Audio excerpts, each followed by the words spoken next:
What's happening, y'all? It's Anthony Edwards. I listen to hip-hop music all day.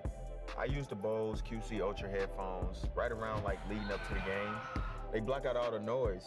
You can't hear anything but the music. Check out Bose.com for more.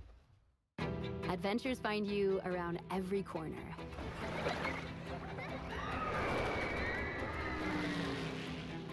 Find yours in Iowa. The sounds of Mississippi gave rise to gospel, gave country its twang, jazz its blue note, and rock and roll its king. Learn more at visitmississippi.org/music. Ready to get engaged, but not really sure where to start? At James & Williams Jewelers, we make finding the perfect ring easy. Browse our beautiful selection of engagement rings, or if you can't find exactly what you envision, design something extraordinary with our custom design services. From initial sketches to the final sparkle, our team will guide you in crafting the perfect symbol of your love story. Let's create something beautiful together. Visit James & Williams Jewelers at 7020 Cermak Road in Berwyn.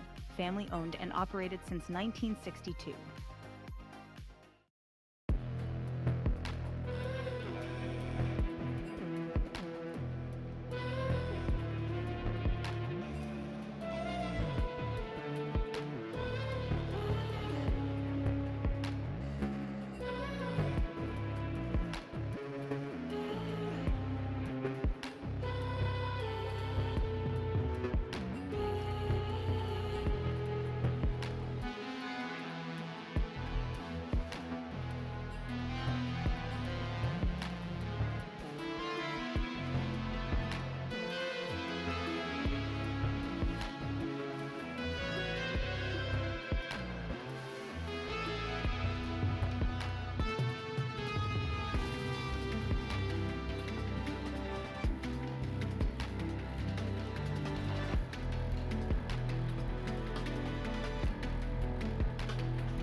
Hello, and welcome to the cast, guys. I believe CLT will be showing up as well,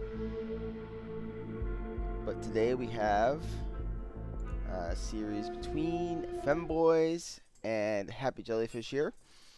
The winner will reserve the right to play Vancouver Impact Challengers in the semifinals next week.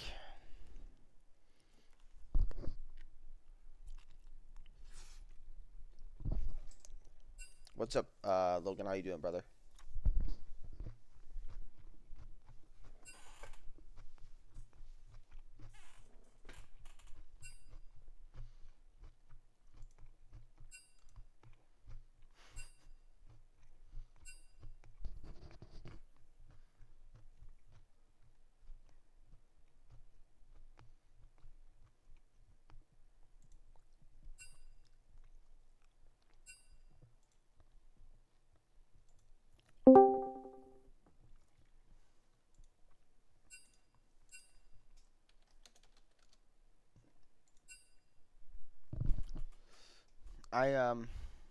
Not gonna lie to you guys, I'm eating for the first time of the day, so I won't be talking as much for the next couple minutes, but I will chime in when there's something to say about draft. I do apologize, but I've had a busy day, a lot going on. I need food.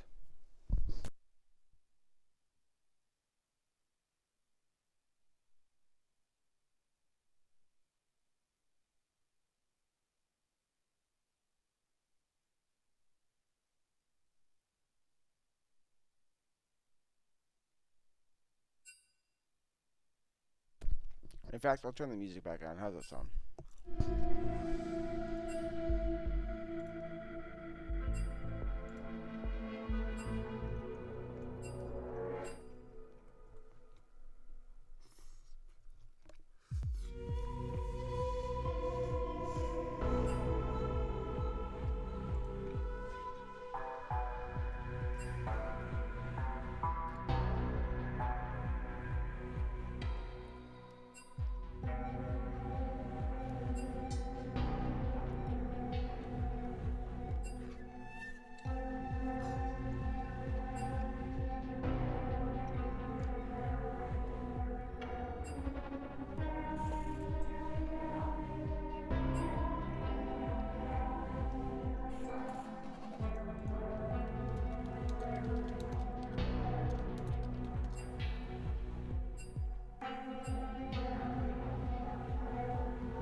All right.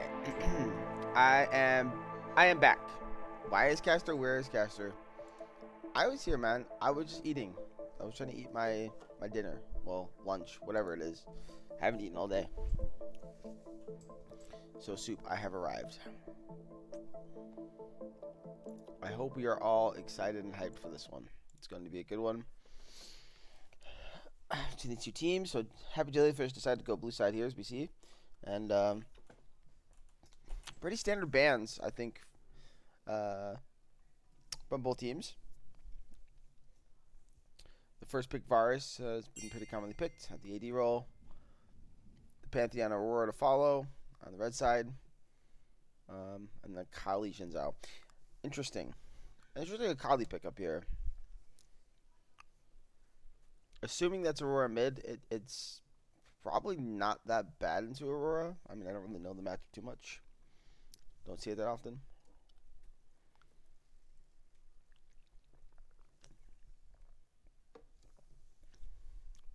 The Jin Zhao is the one that's the most interesting to me. Pantheon is historically pretty good in the Jin Zhao. So.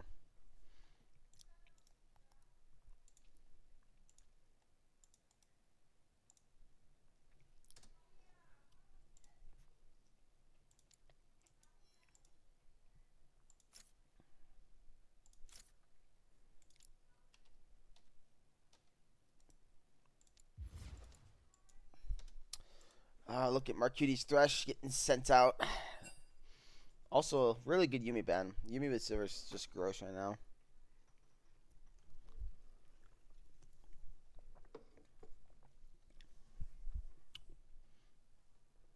Alright, Karma.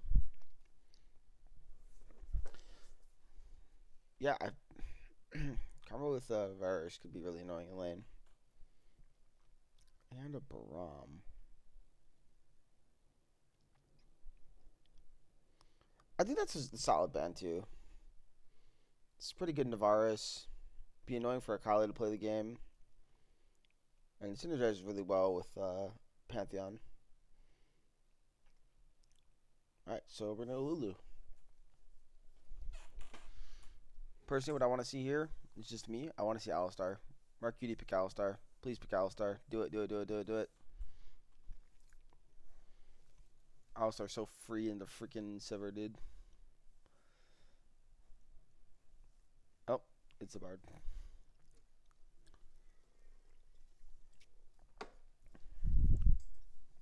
Bard's good too. Bard's better into Lulu than Alistar is, but I just love the Alistar into Sivir, man. Feels like such a free lane.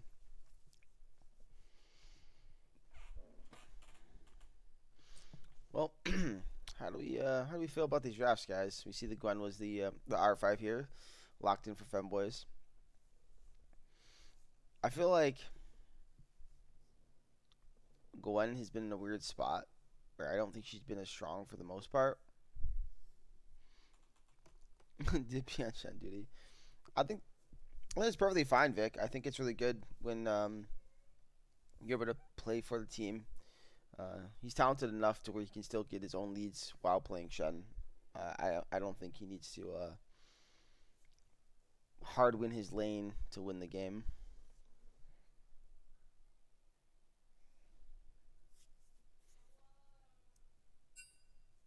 And Shen really sets up the Akali and Varus to do work in this game.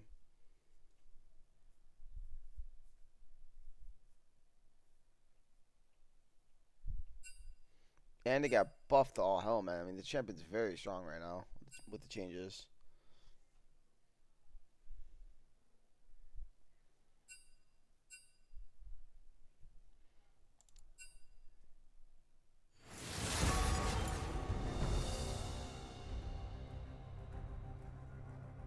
That just goes to show you you're nothing but a whiskey delta.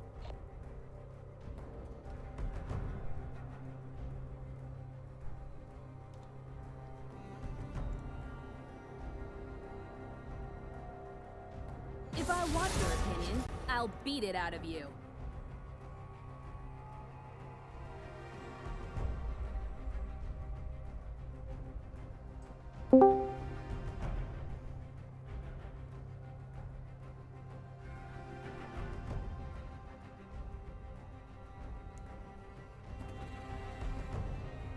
Who dares defy my will? Yo, What's going on, CLT? what's up? How we doing, Chief? I have more important matters to attend to. Seriously? Seriously? Sweet. Lame. Actually, sit down. Ooh, it's been an interesting draft. Yeah, I thought the game was at like 8 o'clock for some reason, and I wasn't gonna be home. And then I realized that it was at 5. I was like, oh, my bad.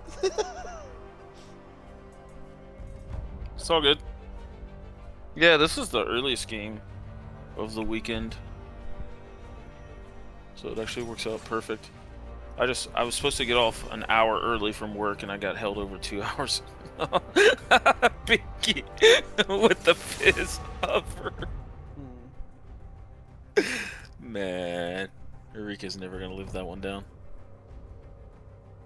Well, let's see. He might get the last laugh in this series, right? Friends going at it. Who's the better player? We shall see.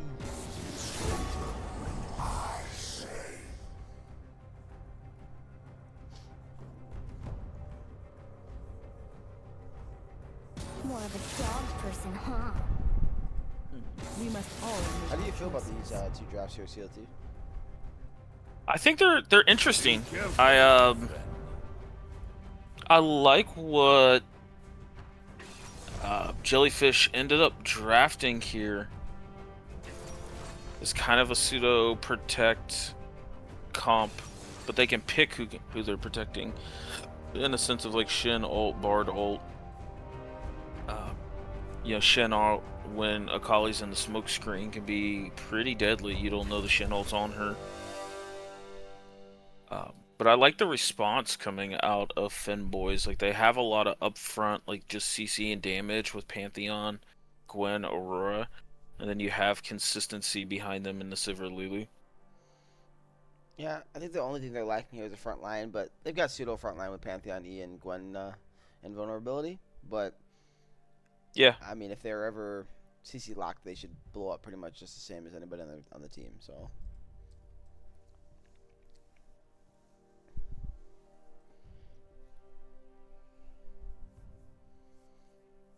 For me, I feel like it's easier for Femboys comp to play the game because it's so like you just get to hit what's in front of you.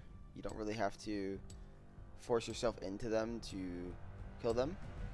Whereas I feel like the Xin Zhao and the Shen really want to play a little more forward here with the Akali because Akali really wants to get to the back line. Yeah, I'm concerned with Femboys' comp if it gets behind though. I know you do have Sivir Lulu as kind of like pseudo stability and some late game insurance, and Gwen does scale pretty well. But if this Shen or Xin Zhao ever get ahead with bruiser tank items, I feel like then they can frontline like infinitely more. Yeah. So that part I'm fairly concerned with. I think picking B1ing Varus is also kind of ballsy. No, it's not. It's pretty standard. I mean, it's been B1 most of the split for a reason, as well as in pro play. It's a very, very strong champion, and it hasn't really lost it too much. I would say that it's not the most broken ADC anymore. Like, I think it was up there as possibly like #1 for a while. But if those AD carries aren't on the table, like if one side of the team doesn't play them, then you don't have to worry about them. And I'm referring to Tristana specifically here. Then you can just play the game for free. Yeah, I agree. I haven't even had really a chance to look at the bans. Yeah, I agree. I agree, Vic. Like I just said, it's one of those picks that not everybody really wants to play because I feel like it doesn't provide the same damage output as, again, your Tristanas, your Jinxes, you know, those things, or the outplay potential of your Lucians and whatever. But I feel like it's got great utility. So when you're talking about utility picks like Jhin, if it's there, you aren't as safe, but you do higher DPS than Jhin, so you're pretty good into slightly take your team comps. All around, I just think Varus is really strong. I think he enjoys enchanters more than necessarily maybe a bard, but I don't think that's going to matter too much. Yeah. Yeah, overall, I think either team comp is going to snowball really, really hard here. But I think Femboys team comp, they need to be, 3-4K ahead for their snowballing to really like start to feel it. To where like if Happy Jellyfish gets like 2K ahead, just enough to get a couple extra like tanky or bruisery components, they're gonna feel really, really good here. Yeah. Also, Varus is one of those ADs that can build protein and still do tons of damage. Fucking stupid as hell. Yeah, that's just true. It's like Varus, Kaisa, Kog'Maw can just start building like these on-hit tanky items. I don't think it works as well with Kaisa. I can't speak for Kog'Maw. I don't see him anymore. But I definitely know that this Varus champion can do it. I've seen a lot of it. Mm-hmm.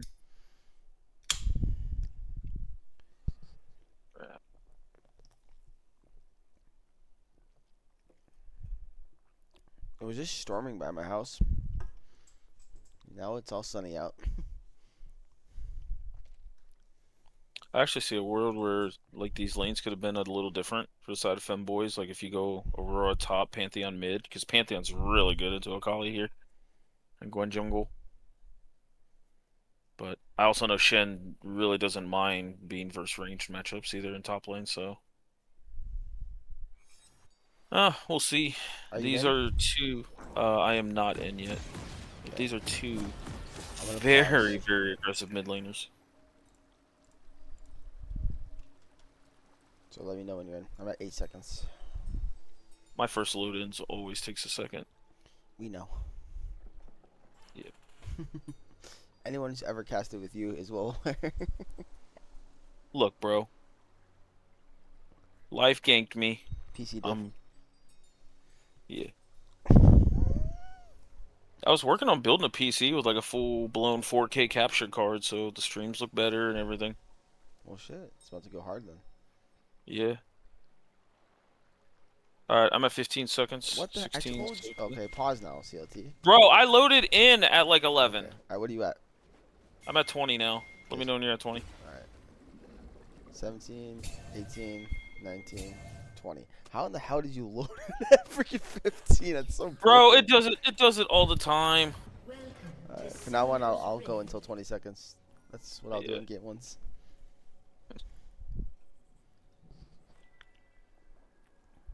Seconds until minions spawn. It appears that they're flirting each other in chat.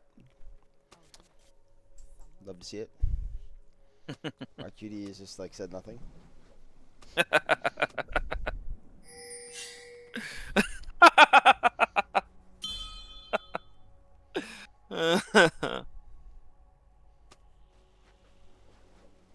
Monk, or Binky, as the server might know him, he did warn me that if there is chat on the server, he's not guaranteeing anything.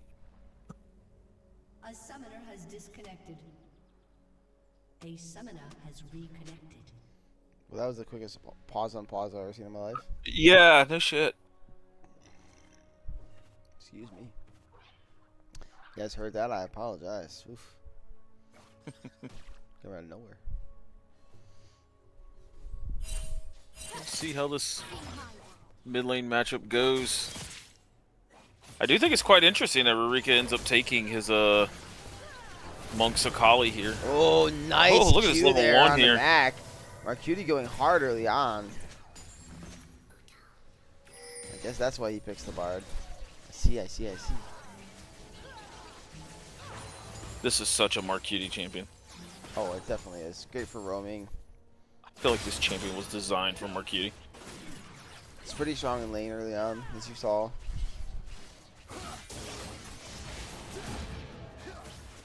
Oh, did be getting some nice trades up top here. Yeah, I think the Shen wins early, regardless of the level 2, by the way. I think it's a pretty strong match for Shen early on in the game.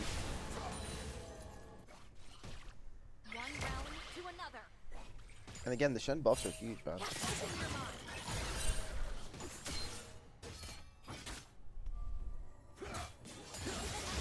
Oh, nice dodge there. And the taunt. Oh, okay. Chicken filling this matchup a little bit now. And Chicken's filling in, clarify for everybody. Don't ban Yasuo, please. He's unfortunately out. Normally they're jungler. So Inferno went to the jungle. Chicken came in. I'm telling you, Logan, the stuff got buffed, bro. I'll be right back. There's someone at my door. No, CLT doesn't know this, but you never say I'll be right back. You never say that, because he won't be back.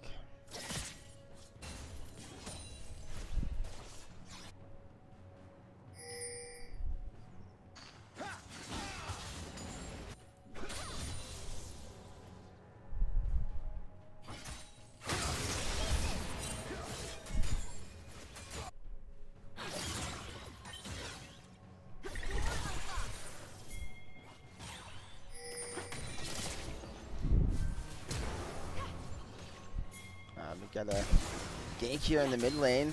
Flash here onto Marcuti. But first blood is going to go over to the Xin Zhao. Inferno will trade back a single kill here. Ashes is on the way to try to back up this Pantheon. So it's a 1-for-1. Both junglers getting a kill. And both mid laners falling too. Oh, this might be a solo kill here on the top side. Yeah, it's one more auto. Should do it. Oh, he's forced to flash, but the kill is secured. Oh, then a solo kill by Monk.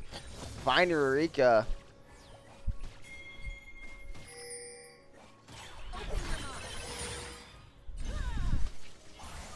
Stayed on the mat just a little too long.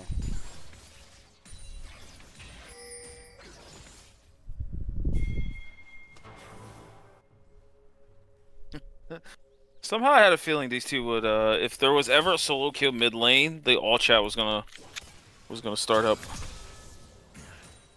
My food got here much quicker than I thought it would.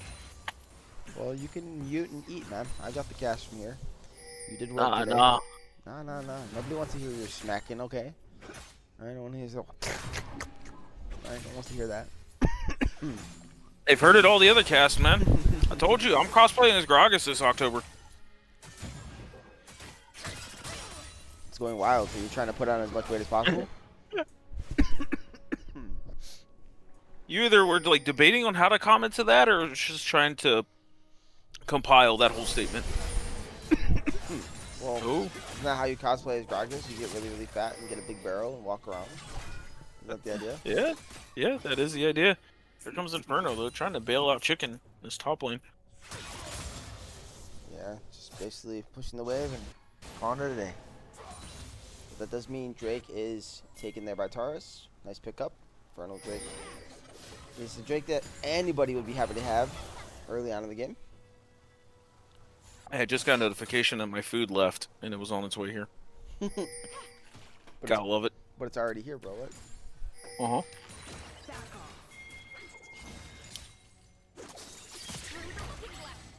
Something important to note here, because of the start on blue side, Pantheon is able to steal away a camp while Taurus was not, but Taurus is going to be able to get a gank off here. There is still flash on both the Sivir and the Lulu. Oh, 4-man bot. Oh, but Jippy coming in with the ulti. Nice pickup and a kill here.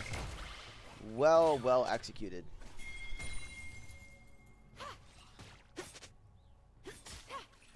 Yeah,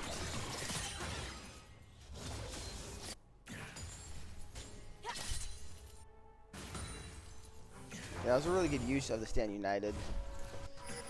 It did give Chicken a chance to get most likely at least a full plate up here. Yeah. So that does help him kind of grind back.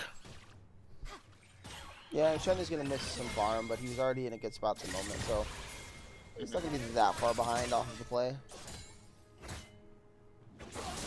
And again, like, he's not playing for his own lanes here, right? He's playing to get other lanes ahead.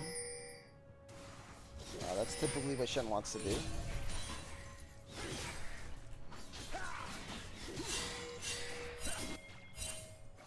Marquitti's gonna show up here mid.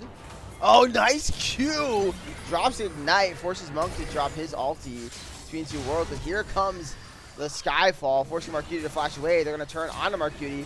Unfortunately, though, he does have a way to travel out of that situation. Nave is flashing away, but then also Fat Finger in the barrier there. So that's actually two sums out for her. Yeah, Marquitti's still... Find out Taurus here. Marquitti might get level 6. They do it a good this kill onto the Pantheon. No, wait, no. Wild Growth's going to come through. Can they turn back? They will not be able to. Taurus is surviving. Nice ulti there by Marquitti. But Mac does pick up at least one back here. But that's going to be a triple kill for Navis here in the mid lane. And this Varus already very, very big 8 minutes into the game. Yeah. 3-kill Varus. Looks like she's going potentially lethality here and has an early Infernal Drake, so that's really going to help her accelerate. Absolutely.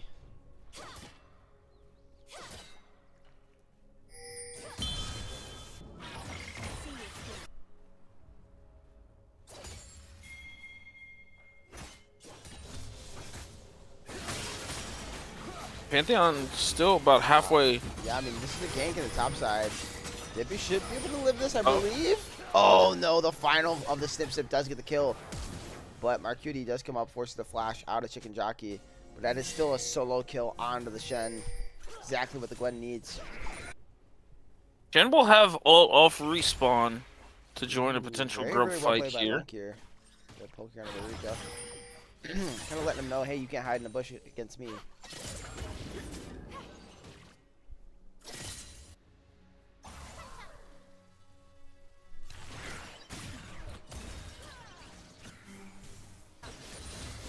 Yeah, the grub pickup is the biggest thing here. I mean, that's going to be both early objectives going over to Happy Jellyfish here, CLT. And though I think they can give them over, and I don't think Gwen needs grubs to push down turrets, it does mean if they do get this Drake here that spawns 55 seconds, they will end up acquiring defeats. Yeah, I don't think grubs is the most important, especially for Happy Jellyfish's side, just because they're fighting into Sivir's wave clear, and Aurora has respectable wave clear as well. So with stuff like Pantheon and Shen on the map, I think it devalues grubs a little bit, just because you can attack the split a lot more often. Indeed. Well, Drake spawning in 20 seconds. It looks like red side is going to get there before blue side, just because they're all moving down. See a Titanic Hydra first item on Zin's out. That's interesting. We're gonna fight over the scuttle. It is smited away, but that means there is no smite now for Inferno. Looks like his second smite will be coming up very soon though, so we will have it. Ash is gonna have to be careful here. Does get stunned up. They're gonna drop the Varus ulti right on top of this Lulu. Lulu is going to die. Turret does have his ult. He's gonna flash in. Beautifully done, but in bit of a troll bard ult actually, or just a bit of a mistiming there by both players. Don't worry, guys. They're in comms. Yeah, they're on the same page. some missed synergy there, but it does mean they should be able to acquire this Cloud Soul. Aurora is actually moving over. Let's see if they try to burn. Well, and never mind. Max being turned onto in the bot lane, forced to burn the Sivir ulti just to live. But here comes the Skyfall, going to jump onto this Varus, immediately do some good damage. Here comes Between Two Worlds. They will have the damage and the shutdown. Unfortunately, though, Drake will still be acquired, but I think that is the proper play there from jungle mid of Femboys. Yeah. Monk showing that out of the 5 champions he can play, Aurora is one of them.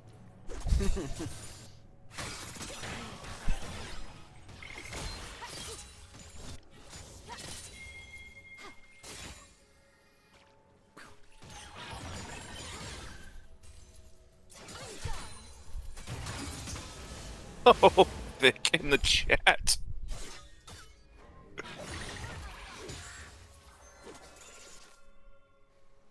Oh my goodness. Vic, I will defend Zenma. He would have at least TP'd to that. Rika did not.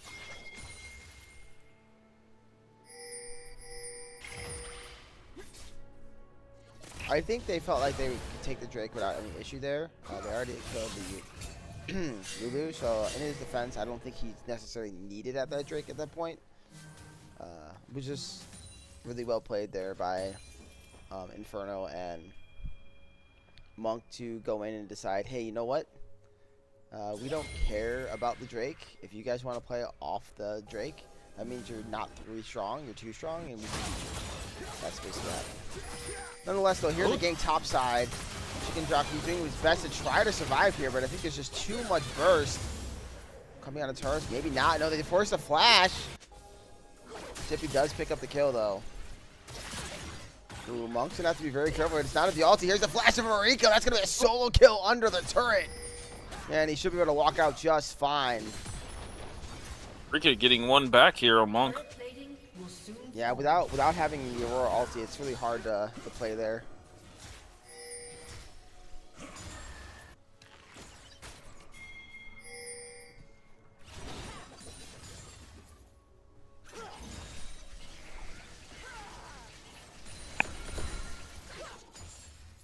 Yeah, he got a boatload of pen off that back after getting the Storm Surge here. He got full Sork shoes and they got upgraded by feats.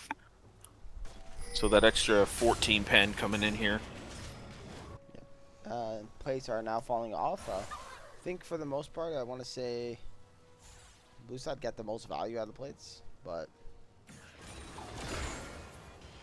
well, maybe pretty even actually. I didn't really count the plates out.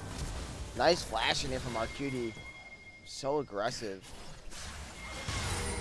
And here comes Inferno, but they shouldn't be able to get anything. Nice magical journey out of there.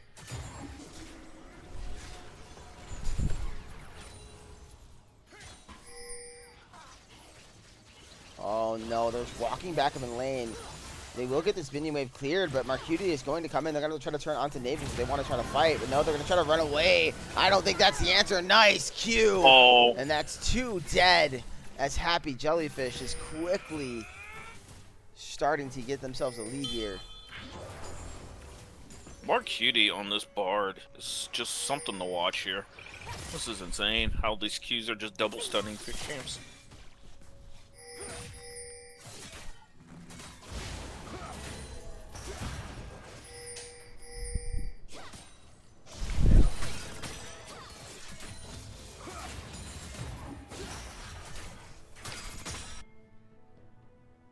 Oh no, Ashes, don't do it.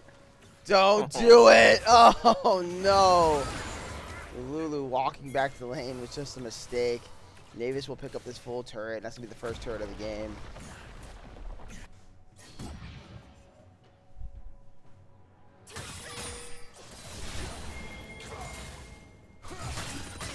And now they're coming to contest this objective. Nice poke there onto Marcuti. It's going to be a really nice ult coming out of Marcuti there. Shen ulti's going to drop. Chicken jockey should fall here. To Eureka getting another kill. And Monk is going to die to Terrace. This game, it's going quickly out of hand here after plates fell off CLT. Yeah, there's a lot of advantages in gold going over to the side of Happy Jellyfish, and they're moving it around the map quite well. You know, Mark Cutie's just being the biggest pain in the ass he can be with this Bard.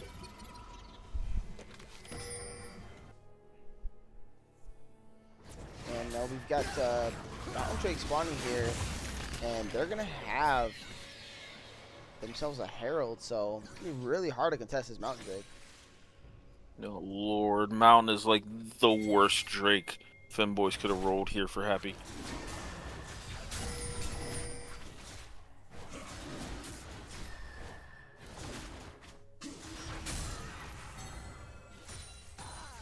I mean, I feel like best case scenario, maybe you play for Pantheon Steel and give Pantheon life, but that's kind of how I see it at this point. Yeah, I think you go for a Pant Steel here on Dragon 3, and then maybe on Dragon 4 as well, depending if he gets it. Oh, there's gonna be a But solo it's kill on the top side. Jeez Louise. Using his E there, very interesting. They should be able to pick up Marcuti. No, Marcuti does dodge out there with a nice magical journey. That means there's no ult on this Aurora. Really, really hard to contest. We're gonna try to walk in. Turning on a Monk. Monk's moving around really nicely, dodging everything out. Marika's gonna be forced to use the ultimate. Does get stunned up. Can they catch him? It doesn't look like they can. But now that he's poked out, they might have an ability to walk in here. But the Shen TP is going to come in. They're going to land the ulti on top of the Lulu. Oh, but a pickup kill on Marcuti. The jungler should fall. Good night to Inferno. Beautiful wild growth to try to keep the Shen off of him, but it's not going to matter because Ashes is going to die here. We're going to give the kill over to Navis. That's a double kill now for this Maris. The fighting does not look like it's going to stop. Rurika is looking like he might want to turn on the Mac, but that's going to be the end. And that is sole point, TLT.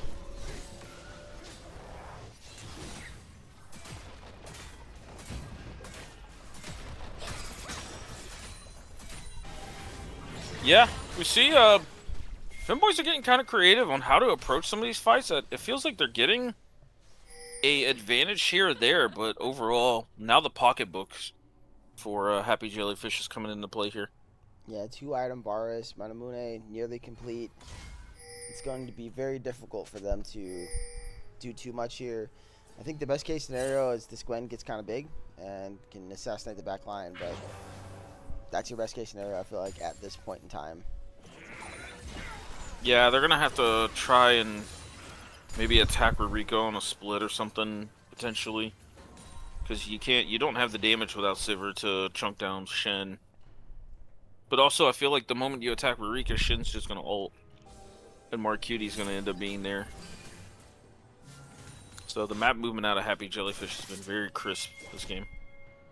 Yeah, Young United is up. Let's see what happens here. Maybe be able to burn him. Oh, but here comes the Shen ulti. It doesn't matter, though. He doesn't really need it. Gets the solo bolo. Inferno, though, is going to drop neck. Get that double kill. Never mind. Goes over to Dippy as they pick up another kill on the back there onto the Lulu. Now with the 4K golded here, teams are going down onto the Sadakon. This 4K gold lead, though, is going to feel like about 8K here. Which is how much damage Rurika's getting access to. They're going to try to turn out the Navis. Here comes the play. Does burn the flash. Max it again. Oh, They're going nice to get stunned under the wall, but he's able to get the kill just in time. Marcuti nearly saving the play, but that's still a shutdown for the Sivir. And I think that is a positive note here if you are red side. We're getting some gold into the Sivir, who I do believe if this game does go late can certainly shred, but just don't know if we're gonna get there. Dippy, gotta talk about this build, my friend. I want to know the cook. Chicken jockey. Not long for this build. What's wrong with Dippy's build? He has an Navori. He's trying to make plays on you, man. I mean, I guess. I just never seen Navori on Shen. I mean, remember, I've seen Roa on Shen. True. The Shen will be a little squishier for a bit, but I think it's fine. With the lead he's got, like, he's going to hit like a truck. It's going to be pretty hard to one-shot burst him here. I mean, I guess your taunt, Q, relocate, and the W are coming off cooldown pretty quickly. It's the X-Pedu. It will be defended though, so mid lane will not fall. But it shouldn't be long for this world.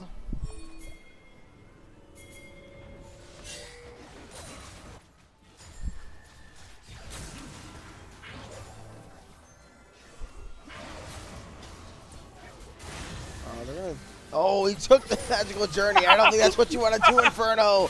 You can try to run, you can try to hide, but you're going to force your team to use Wild Growth. Ooh, but a beautiful flash chomp from Dippy, but it's almost negated. It doesn't matter, though, because the pocketbooks are too big, and both of them are going to die. No chance of surviving.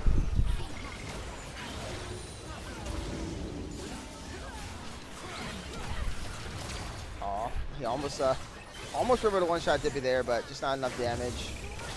Monk's trying to cut it out. Terrace is going to flash in, though. Stand United comes in. Oh, the Shen ult. I think at this point, Femboys are just going to fight until their demise comes. I think that's what I'm seeing. They're committed to try to make this hard on them for Happy Jellyfish. Nice dodge there by Rurika. Solo bolo in the bot lane.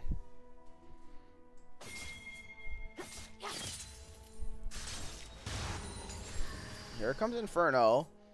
He's going to have E back up, so he's going to get to E the wall with the flash over and a shutdown. As Inferno does pick up some gold here. I feel like Inferno right now is the only saving grace on Femboys, but I just don't think the Pantheon's going to be able to carry. Yeah, I agree. Now, Chicken Jockey is going to spawn before Rurika. If they can just play this a little bit slow, maybe it's playable, but Inferno's going to get caught out. Good night to this Pantheon. Ash is getting turned on to as well. Going to drop so insanely fast. Chicken Jockey going in, but I don't think that's where Chicken Jockey wants to be, in the middle of all of them. Or maybe it does. He's doing tons of damage, but it's just not enough. Triple kill now for this Varus. Mac running for the hills, but Taurus is going to be able to pick up the kill, and that's a near ace with only Monk surviving. Yeah, I thought there was going to be in that little choke point a Gwen moment there, but once her W fell off, she just took so much damage.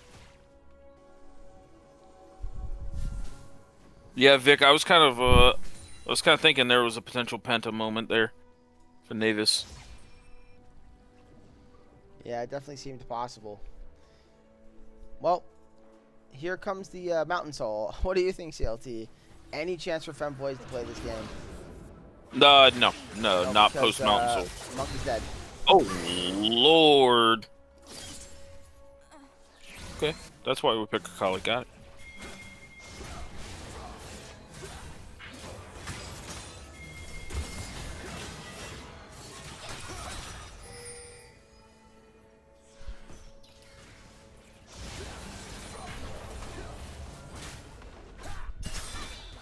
And even if they try to kill the Shen here, I don't even know if they'll be able to do it. Nice wild growth, though. They're going to try to initially turn on the Marcuti. Feel like they're a little split focus here. Dippy's just going to be able to pick up at least one back. He's just at this point styling on the kids. Polymorph comes out for another taunt and is shut down for this Sivir. Marcuti does survive, so it is a 1-for-1. But guess what? Baron is falling, being 2v1'd by the bot lane jungler.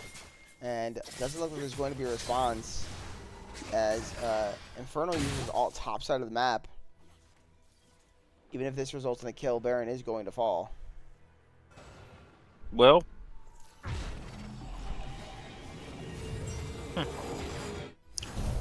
Baron's down, but it's only Baron on 3.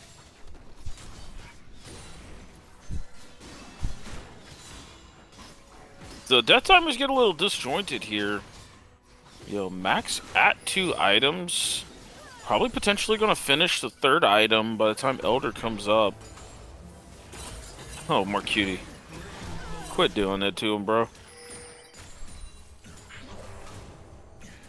The crazy part is Silver Shield can certainly block that, so...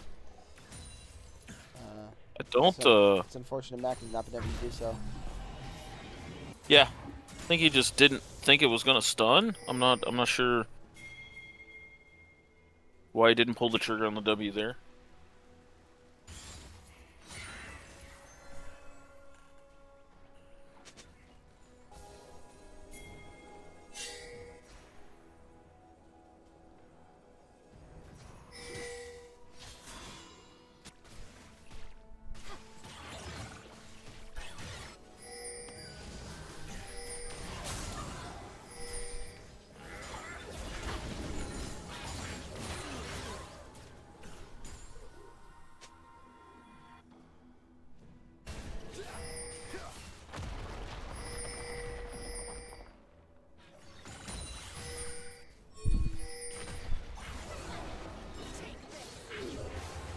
Oh, nice Temper Fate there on the 2. Inferno's going to try his best to help out his team. But oh my goodness, Ash is nearly just dropping there. Off of a little damage from Navis. And there's the Akali finding his way into the backline. They're going to pick up 2 kills off the bat. Make that 3. Double kill for Taurus. Inferno, you're next up on the chopping block, and that's going to be the ace. Only the Akali falling, but it's not going to matter. And that's going to be game 1 going over to Happy Jellyfish. Very decisive game 1, too.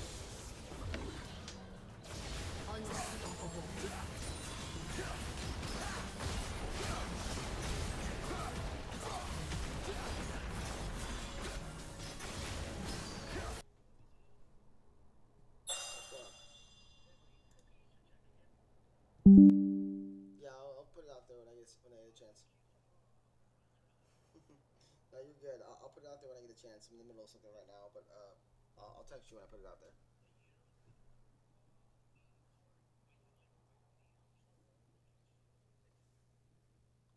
Yeah, it's fine as well. Yeah.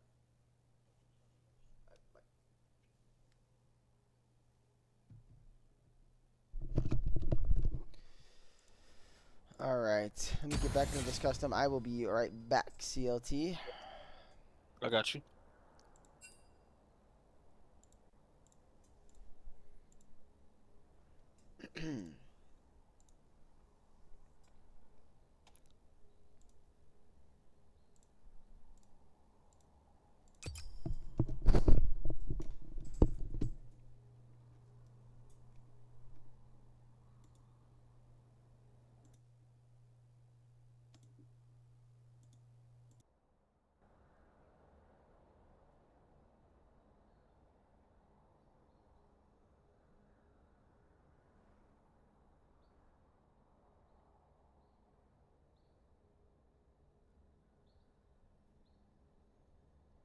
Yeah, that was a fairly close competitive game until Happy Jellyfish, broke it open with some skirmishes there in the mid game.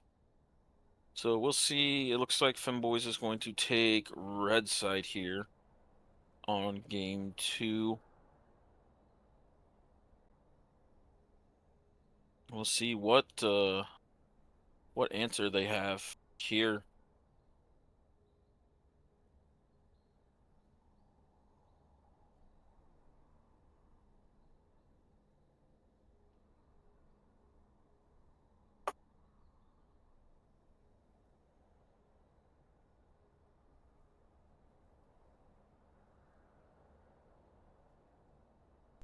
All right, I have returned. Let's see what Femboys has in the tank here for game 2. Obviously, game 1 didn't really go their way.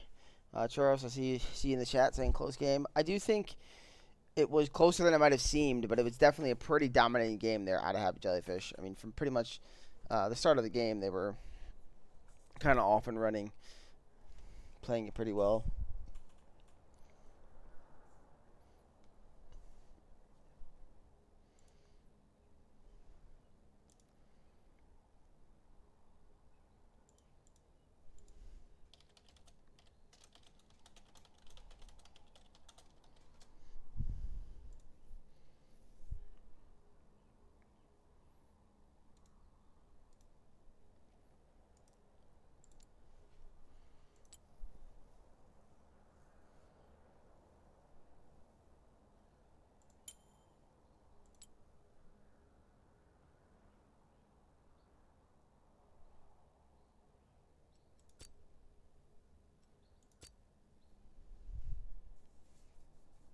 CLT, are you there?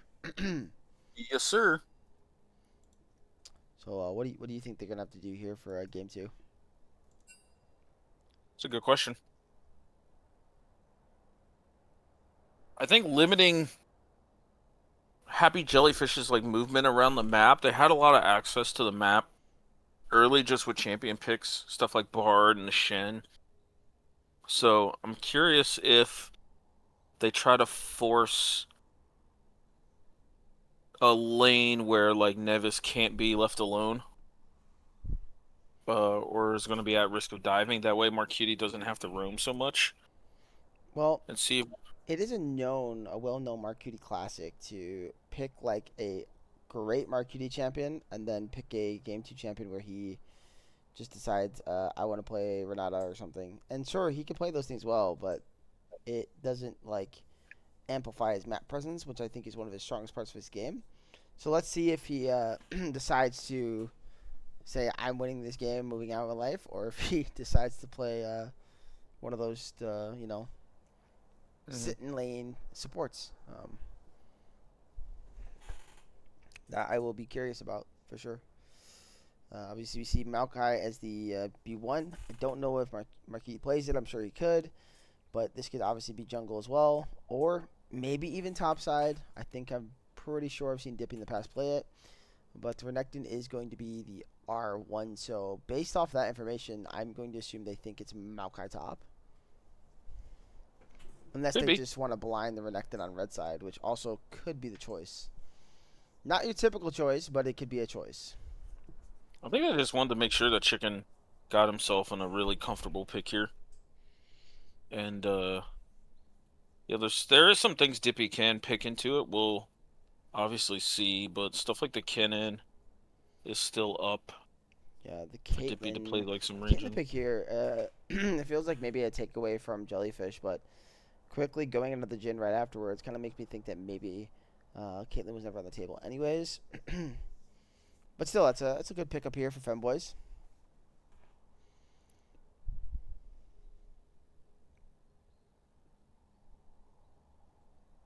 Yeah, if this Jhin does get locked in, then I think this is very akin to unlocking Marcuti, letting him play around the map, because Jhin can be pretty self-sufficient and has really solid wave clear with the traps. This is true, but he's not he's a very stationary AD carry, right? So he's not completely safe, but he doesn't have to necessarily step up in lane to catch some farm. He can use his W, which you're referring to.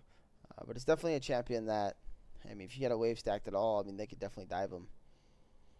Ooh. Here's the It'd be Camille, one to go so to. yeah, that's making me think this Maokai is going bot side, by the way. That's what it's kind of like giving me the impression.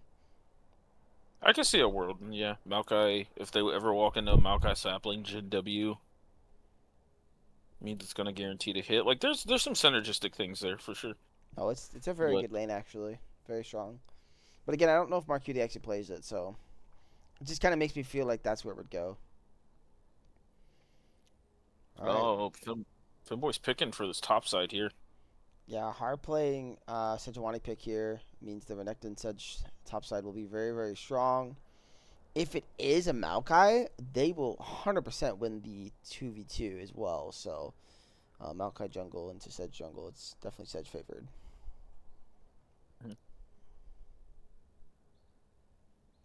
Now, if it is Maokai jungle, we've discussed this a bit already, that we think Maokai jungle is not something we should be playing much anymore.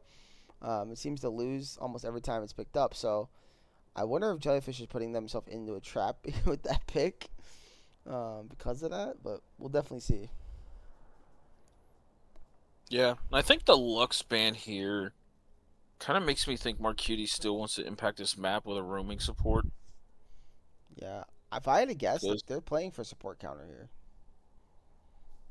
They're gonna try, yeah. I mean, again, Monk could also play for his counter in the mid, but I feel like support counter would be the stronger option if they don't think this is a Maokai support. There's quite a few mid champions still left open. It seems like mid, outside of like the Galio LeBlanc, I mean, we do see Rise getting banned out here in the second phase, but mid's just kind of been left open. They hand shook it. They said, "We won't ban all your champs, Monk. Beat me."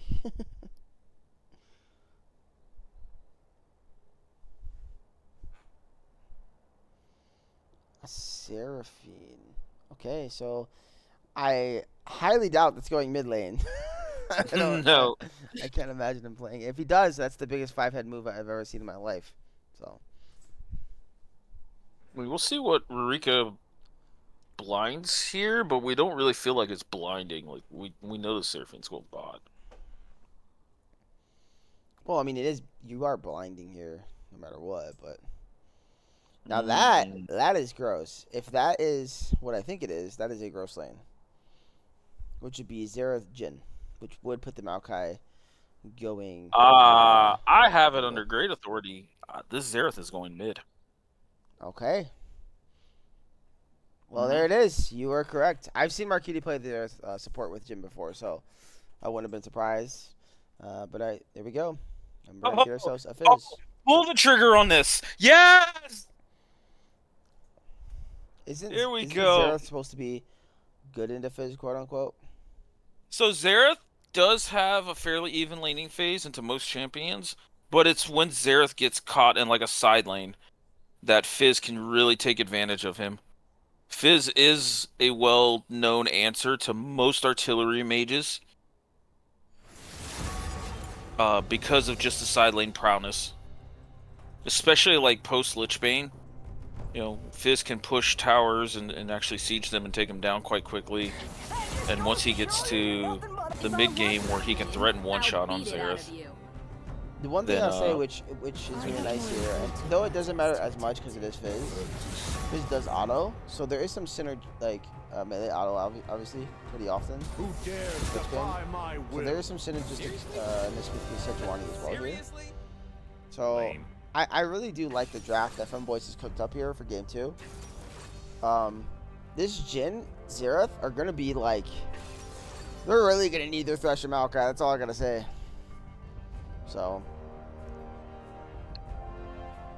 the only thing that could be a problem for Femboys is the fact that, with the exception of a really nice, the ult is called Encore, right? Seraphine ult? I believe so, yeah. Exception of a really nice Encore, you really only have single target CC. And if you do not blow up that target instantaneously off like a Sejuani ult, Thresh Lancer can just get them out. Maokai R can keep them off of them long enough to get them out, you know? So there is some difficulty there, but the pick potential from this squad is huge. I mean, it's not just you could realistically get 2 picks at the same time. Like you could be picking top side at the same time you're picking bot side type thing, because Fizz can solo kill almost everybody in this game. I'd actually argue everybody, but maybe Camille, because Camille has a lot of outplay potential. But if it had enough, I don't even think Camille could survive. Unless she has like a, I don't know, a Hex Drinker or something.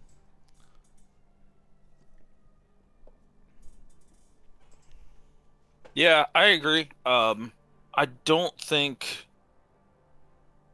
I think in the side lane, yeah, Camille can definitely itemize, you know, 3rd, 4th item to be able to, like, combat the Fizz if he does catch, like, a fed Fizz in the side lane. But I also feel like, you know, if this Fizz is just going to be dog walking this Xerath in side lanes here. Like, wherever Xerath shows up, Fizz is, like, immediately backing and going to it to keep the pressure on. Grubs, I think, are going to be highly contested here. Camille obviously loves Grubs, but I think just getting them... getting Grubs away from Caitlyn, Fizz, Renekton is going to be really good. There's also a lot of really good synergy between the top side of the map. Sejuani getting passive stacks off Fizz autos and Renekton autos is going to be really key, but I don't really see too much snowballing coming out of laning phase unless it's bot lane here. Well, I think from what I'm looking at here, and this is the biggest thing, if the Renekton can get big early, like before Grubs spawn, then the contest from blue side is going to be hard here, because Renekton will be able to basically 1v2 anybody at that point. And if you have Fizz and Sejuani there, like, good luck. That includes if Thrush roams over. I legit think that those 3 could 3v4. But the Jhin also doesn't have to be that close to drop the curtain call. He can walk to, like, relatively around, about mid lane and just drop the curtain call and fight. And then walk back bot if needed. So, something to consider. Seraphine's not going to have the move that Thresh is going to. So, I almost don't like this Seraphine in terms of that, because we're kind of putting ourselves in the same situation we did in game 2, right? Or in game 1, which is now this guy gets to roam the map. And Mark Cutie, good job, man. Pick and Thresh, go win the game. Like, I think this is the right call from him.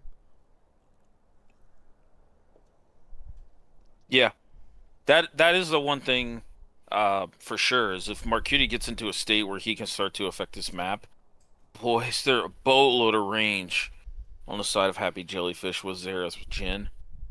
That the moment Camille just presses R on somebody, all of a sudden you're gonna see this big triangle, bullets, and a big circle just open up, and somebody's going to die. Also, like, if Xerath gets big, which I would expect Rika to go the Dark Harvest kind of setup, he's gonna be able to one-shot Caitlyn Seraphine if he just gets even just a little bit ahead as well. Yeah. So we'll see how this game goes.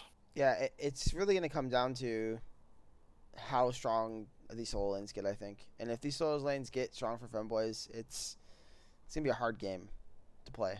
Because they can, like you said, they can side lane, both of them. And comfortably so.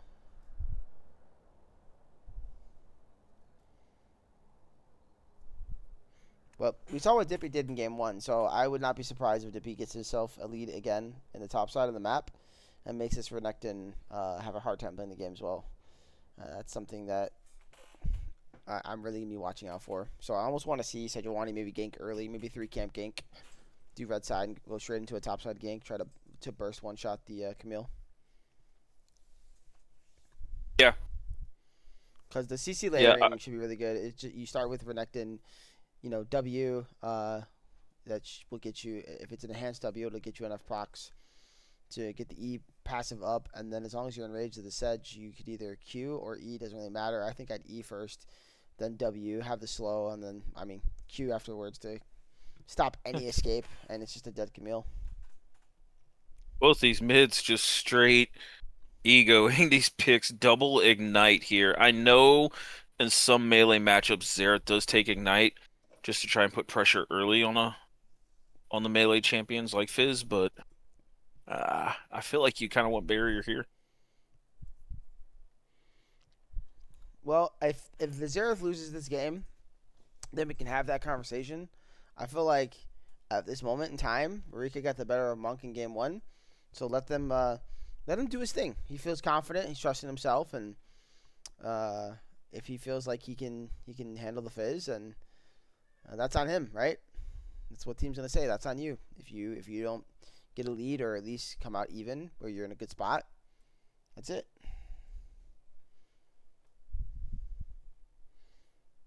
Yeah, that's honestly how I feel about ego type stuff. If you're looking at it like they're egoing, I don't know if that's the case or not, but I'm in game. Yeah, me too. I'm at 9 seconds. 8, 9, 10, 11. So you're like a second ahead of me. I paused for a second. You should do the same now. Yep, 16, 17, 18, 19, 20. Sweet. Welcome to Summoner's Rift. Positioning is going to be really key in this leading phase here. 30 seconds But I do like the idea of like 3 camping top lane here.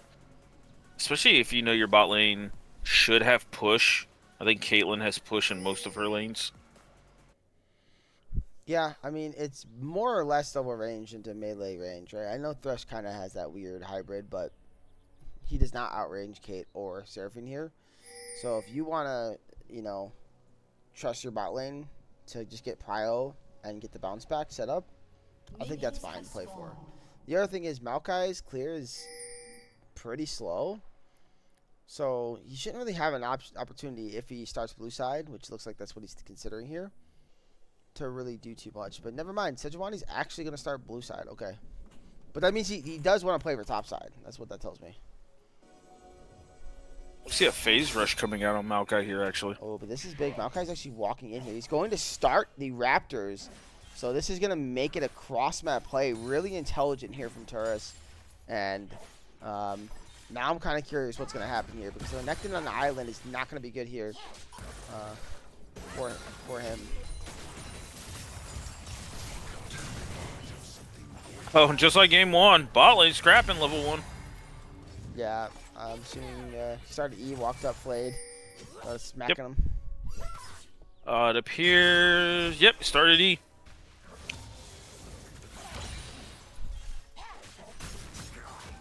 Oh man, this Renekton has to know. This feels so bad, by the way. Renekton is going to be dead here if he does not get this wave crashed immediately. He needs to get it crashed and back off. Alright, the wave is crashed. He needs to drop a ward for himself, probably in Shirai Bush. Let's see if he's... No, he drops it there in the river. Be very, very careful how he plays this. Sejuani none the wiser. Inferno's going to walk in and not see any camps up. This should give them info, though.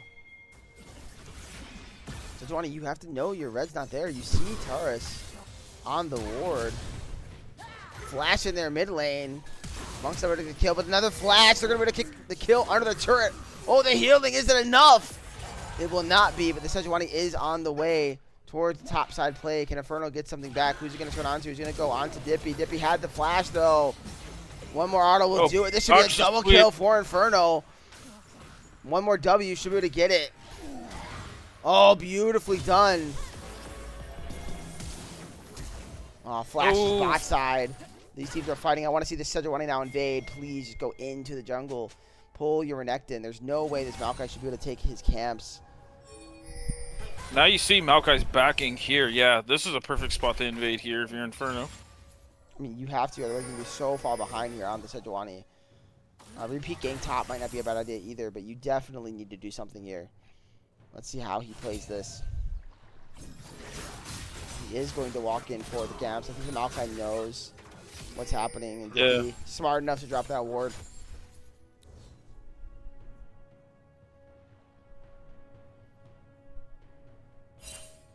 Oh, but look at the Xerath trying to get information, poke out the Sedge. Does drop the wards. They are going to know Sejuani is killing this blue buff.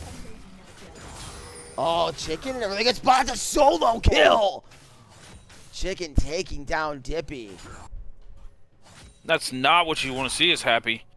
Jellyfish here is just Renekton getting big, as he noted in the load up. Yeah, especially after the focus topside here from the Maokai. And Maokai's not going to have any gank potential here on bot lane either. As you see, they're going to get the reset. They got the push in on the wave. Sejuani should get her reset off here after this camp, so she should be able to match any plays that are aggressive here. Okay, do you know there's no flash on Marika? Oh, on cancel Nato. Oh, Inferno kind of is looking like he wants to make this play. I think this is the right call. You can see him on the ward. He's charging up the Q. They're going to go in. No flash. Not going to land the Q, but it's not going to matter. Oh, but Inferno takes the kill. I guess that's okay. I think I'd really rather see the Fizz have it, but yeah. Sejuani is 2-0 early on, and I do think Sej is a champion that can carry games early, but here we go again. Maokai found himself in a good spot. We do see Flash actually get burned on Ashes, you can see there in the mini screen. Oh, and he's walking into Marcuity. Here's the roots onto the Caitlyn. Say goodnight, Mac. You are not long for this world. The net caliber isn't going to matter as the last auto comes in. Navis gets the kill. We got this Dark Seal stacking here for the side of Terrace. Terraris. Playing the map so well, by the way. Nice death sentence into a flay, and Ashes for a shot. Good night. Gone fishing.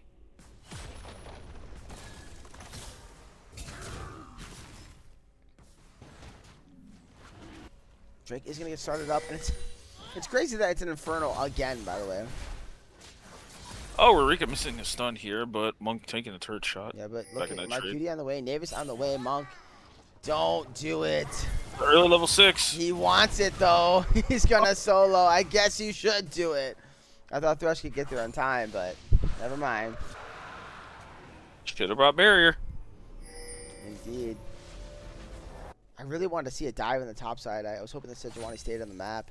The Chicken Jockey had level 6. They could really bully down this Camille. But Inferno wants to get into the Maokai's face.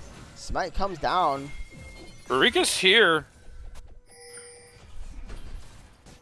And that's why Inferno can't continue to go. Thresh is on the way.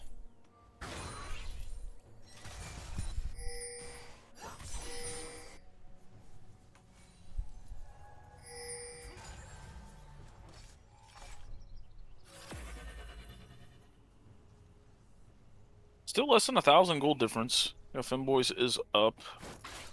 Yeah, I think a lot of that comes from the top side of the map. Yeah, 800 gold. Yep. And 600 or so in the mid lane. Oh, Rika's going down here. Nice hack slash in. Gonna get the play here onto Ashes. Can dodge the hook. No, he can't. Well, no, he actually will, but it doesn't matter because there's so much damage. Here comes a curtain call. And say goodnight as the Xerath picks up a kill onto the Seraphine. Yep. But now Xerath cannot walk back in the lane, so do you see Monk getting a little bit of... He's gonna cancel the back there. Oh, that's so massive. Oh, and here's a dive on the Terrace. Oh, beautifully Oh! done. W dodge. Terrace. I don't think it's going to matter because here comes the Sejuani. Inferno should drop the ulti here. They do. Oh, but now Monk's going to have to be careful. Terrace is looking like he wants to W there, but he doesn't have it. Well played by this Maokai. Yeah. Wow. What? Well done. Well done. But it does mean Grubs are going to go over to Femboys, and I'm happy to see this early on in the game, that objectives are going to be at least evened out.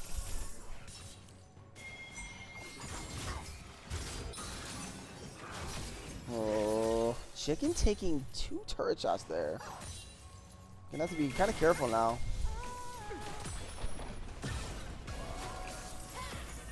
The Grubs take coming into play here in bot lane, getting themselves a cheeky lead here. Oh, Death Sentence is going to land to a nice W. Inferno, you can try as you might, but you're not going to be able to get out of here. The flash over the wall, beautifully done. Now Chicken Jockey, what are you doing over there, buddy? You're going to be taken down as well. Kill going over to Dippy. Welcome back to Camille into this game. Marcuity just reminding the league who exactly he is. This seems to be a problem a lot, I've noticed. Teams just do not want to help each other on objectives. You either only get to take 2 there and you have to leave, or you need help from your team to clear them out. I think Renekton easily could have came down to secure the Grubs there with the push. But instead, he doesn't. They both end up falling. Now the gold is all even. I agree. Yeah, I think you try to stun down here from Marika. See if Monk uses a small window. Nope, just gonna let the wave push his way in.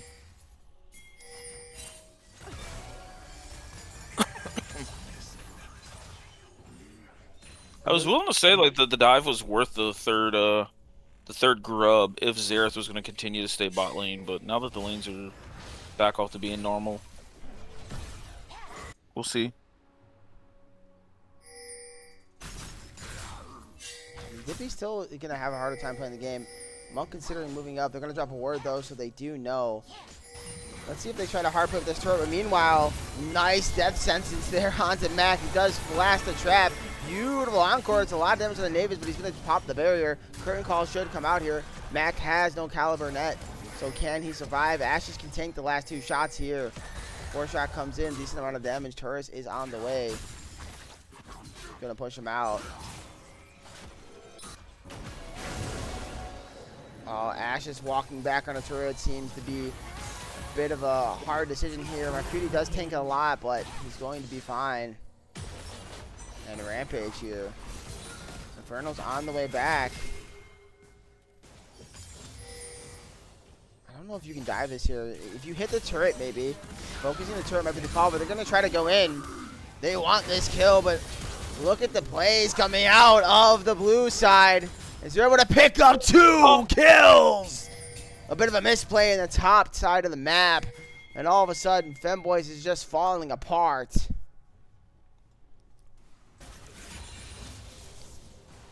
Yeah, that's risky to turret dive when you know Rurika has ult here. Not only that, the Camille has the ulti. Just kill the turret, I think, is the safe option. I would agree, yeah. I mean, the Camille cannot do anything to you guys. You just smack the turret in front of his face. Worst case scenario, Xerathal comes out and you just back off. The last thing you want to do, though, is give more gold over to the Xerath and this Camille.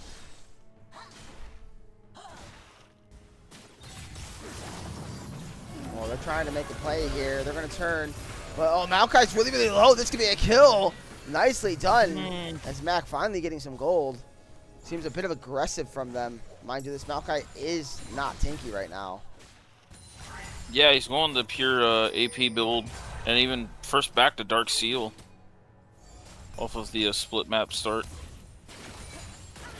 Oh, that feels bad. Yeah, Hex flashing into a trap. Really well placed there by Mac. Top lane turret does fall, but they're going to look to try to fight the Renekton in the top side of the map. You see Xerath has roamed up. Chicken is going to back off. And I think Monk should be able to pick up this mid turret as well. So, look, even though the solo lanes are not doing as well as you might have wanted them to do in this game, getting the turrets early on is a big gold influx for them. Another Hex flash, another hook, beautifully done. They're all trying to turn on Marcuti. Can they get the kill here? Doesn't look like they're going to be able to. Curtain call is going to come out. Oh, but a nice play there from Ashes blocking. So the headshot from the Caitlyn R can be the kill. Rika coming down, though, with ult here. Let's see what this ends up being. Max movement's going to matter a lot here. Nice caliber net, going to keep him safe. Nice dodges. Now, we didn't see it happen, but Navis did flash the Sejuani ult, so Glacial Prison getting some good usage there. Turret plating will fall. Interesting first item by Renekton here in the Death's Dance, by the way. Yeah, I don't know if that's the item for Renekton, but it does make it harder for Camille to kill him.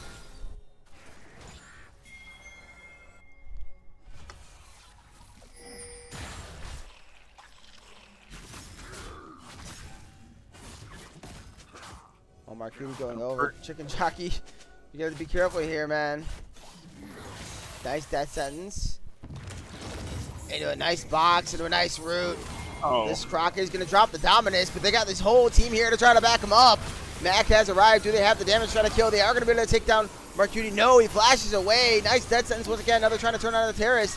They will be able to finish him. Okay, no! A flash again! Everybody flashing at 1 HP! Talk about edging.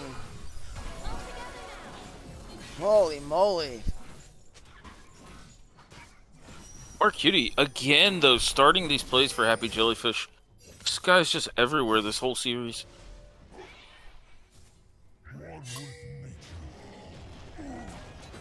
I will say though, there's no flashes on the jungler or the bot lane. So this Fizz has targets. Yeah, he's on full Lichbane. He got 5 plates off of mid. Like, this is a pretty big Fizz. Though.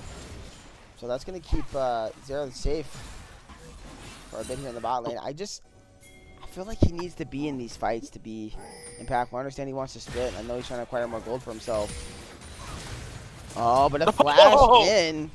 Is that risky? Here comes the Xerath ulti. Let's see Monk's movement. Oh, it's so good. Just burns the flash. Flash for flash. Inferno walking in. Oh, but another death sentence going to land. Mac, you getting locked up again, but never mind. Navis is going to get shut down. Here comes the ulti from the Caitlyn. It's not enough damage, but it doesn't matter. There is no flash. That's a double kill for the Sedge. You really hate to see the Sejuani getting all the kills, but nonetheless, it looks so bad at first, but a nice turn. Yeah, Ashes has had some really, really good fights and really good Seraphine ults here when he's not getting hooked. You're starting to see this front line here, specifically Inferno, just being able to walk into Marquitti's face, tank some of these hooks, and create the space he needs to. Yeah, and I mean, Fizz been able to pick him on the turret. It is kind of working out. As long as his team stabilizes on the other side of the map like that, I do think it's very playable here. Yeah, Fizz up 1,600 gold in this matchup, by the way, too. And it's now going to be a point where, as I kind of noted, you know, this is what Fizz wants to do into artillery mages. He gets them in side lanes, and he's just allowed to push them around the map.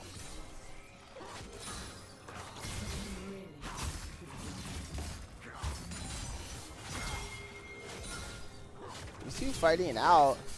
Chicken Jockey getting low, but he knows he has the dominance there.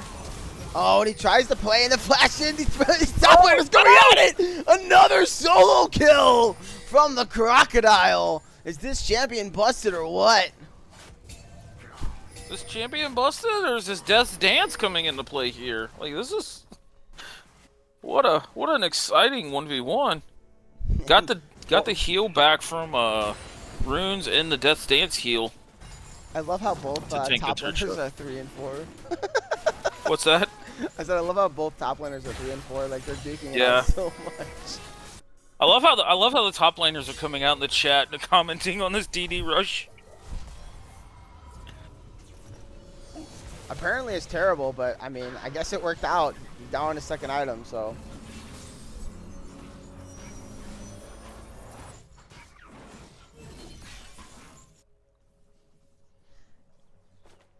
Yeah, I know Choros played the Renekton very, very well yesterday in their victory against Prime. So, yeah, Renekton just seems like a champion that's very formidable. Oh, no, Dippy.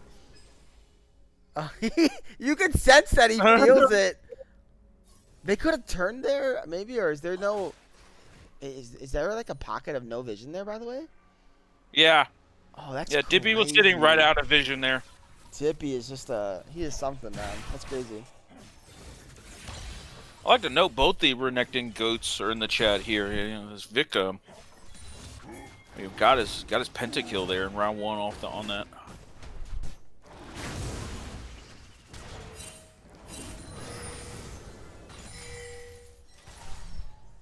Yeah. Once Fizz gets his Zhonya's though, this side lane's going to be unplayable for Xerath. Yep. And honestly, I think it's going to be unplayable for Dippy, too. Very true, very true. Yeah, no, and that's my top laner, man. Always doing God's work out there, getting pentakills in games we lose. You gotta love it.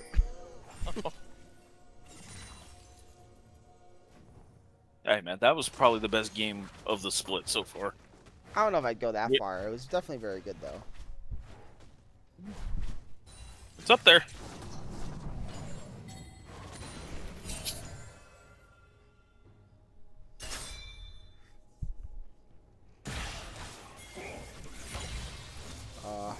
Chicken Jockey's getting the full treatment here. 4 men strong. Chicken, where are you going to go? You do dodge the death sentence. Is it enough? It actually is. Well played. I was wondering if Dippy's going to try to make a play there, but he's like, nah, I'm just going to poke a little bit. He's too level now. Yeah, By I the know. way. I was like, is he going to risk it for the biscuit? No, he's not. Current call is going to come out here. Dippy we has go. arrived. This is going to be a kill. I'm shorting for that. Ashes will fall immediately. Xerath gets the kill. Play the first-person shooter artillery strike meme here.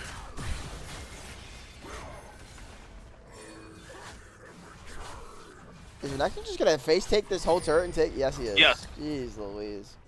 What a champion. Well, that's both bot lane and top lane tier 2 falling. Now, Otacon is up. There is TP on this Renekton. Let's see if he tries to come and help out. Or if they even turn onto it. Doesn't look like Blue Side wants to do so.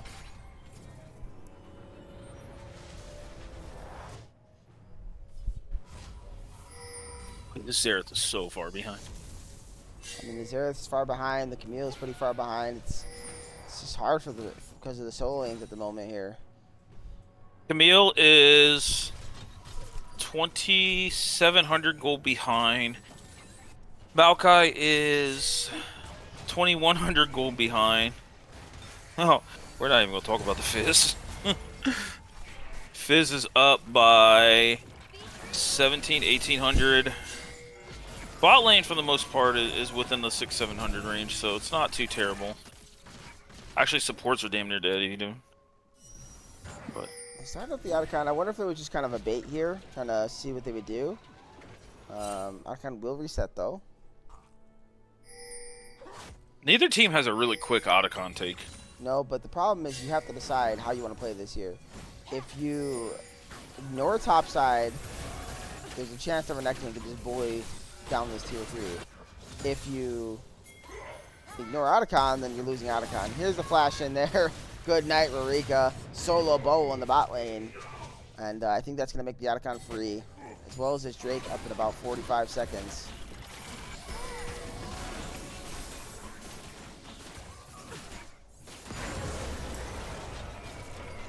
And Femboys has really turned around this game after, a little weird early game where they kind of had good spots, but now they found themselves up 6K, and it's a lot to do with just simple map play. That's been so excellent from them. Mark Cutie, Mark Cutie thinks, I'm like, are you gonna take that one? If you get hooked by Marcuti, you just generally assume he's taking all of them because he's got a lantern down somewhere and he's bringing a front partner. Yeah, no, Drake is going to spawn. There is TP from both top laners here. If they decide to fight over this Drake, I think they're going to give, though. Personally, I feel like they can. It's 2 Drakes to 2, but they want to look to fight. Oh, they're going to find this Jhin.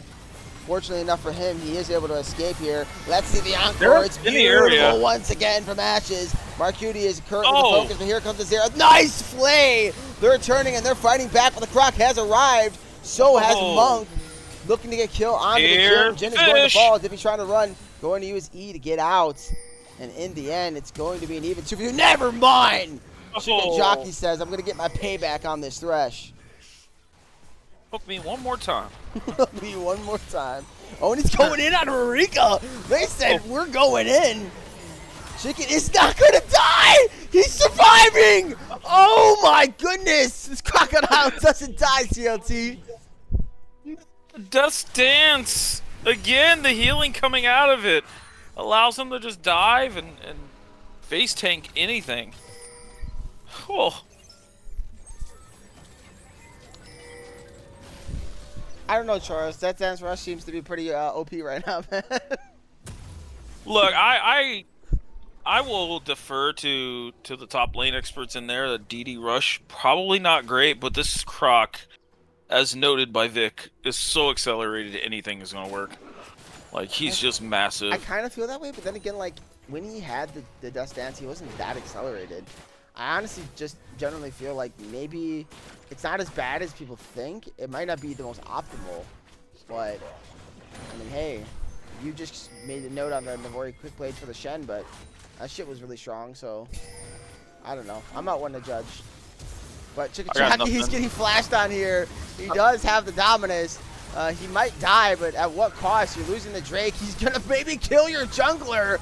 Luckily, they're not able to do so, but they're doing so much to try to kill him. He finally falls, shutdown going over to the Jhin. And honestly, I don't think it matters who gets this shutdown. But man.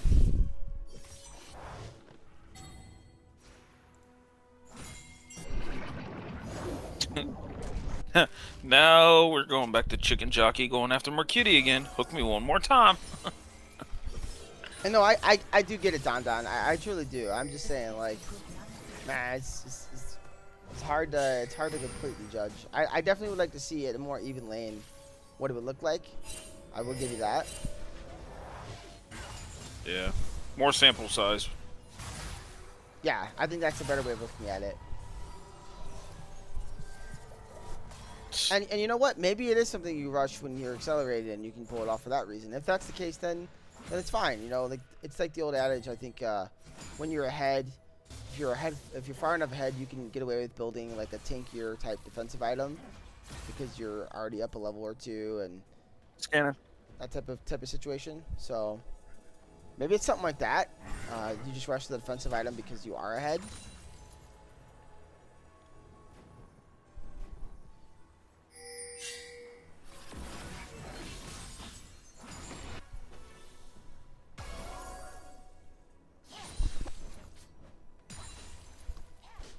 Fizzy down. See if they try to make a Fizz is move going here. to face check here. We're going to land a nice death sentence here. He has Zonya's here. But he does have Zonya's Paris. Good Lord. night. Mac picks up the kill. Here's the TP. Chicken Jockey has arrived. Nice encore there onto Mark Duty. Mark Duty is going to die. Chicken Jockey's in the back line. And guess what? Jhin is dead as anticipated. And this looks like this is going to be the Bud Light Ace. Well, never mind. Marika does survive, but I don't think he's meant for this world. As they're going to be 5-man pushing down with grubs here. This game might just be over. This Croc would like to have a word with you, Marika. Can you please pick up the phone?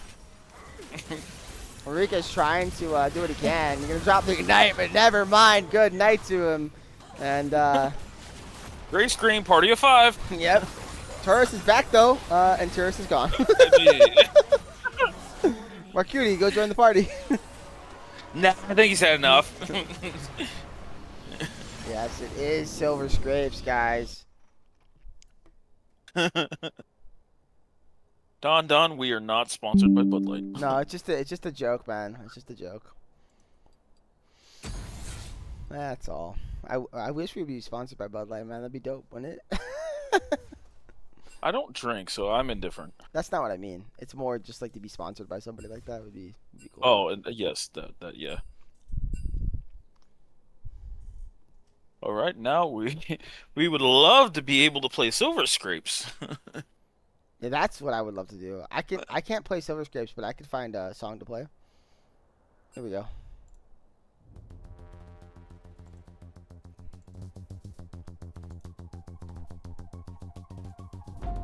And this is 3 out of 4 quarterfinal series going to 3 games, by the way. Yes. As I predicted. What's at stake here? So, Happy Jellyfish could be only the second 1 seed to make it to semifinals in this current bracket. If they fall, Femboys can make it 3 for 3 on Group A teams making it in the semis. Yeah. Oh. We are destined for a Group A rematch in finals. Is what I'm feeling. That's the vibe. I mean, we've already got these the rematch in semis. We got Coin Flip versus Instinct already. Indeed.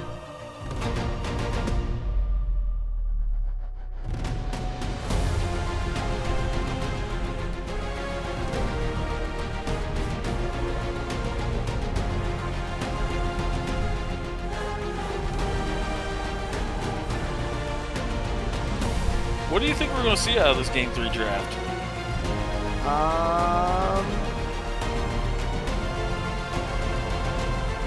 A monkey draft. I don't know.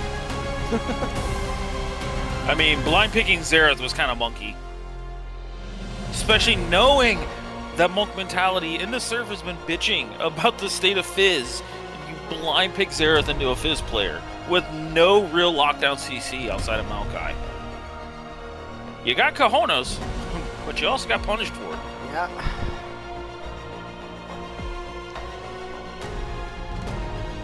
The question is, can Happy Jellyfish return to the Promised Land as they once did 1 year ago under the old branding of Sad Jellyfish?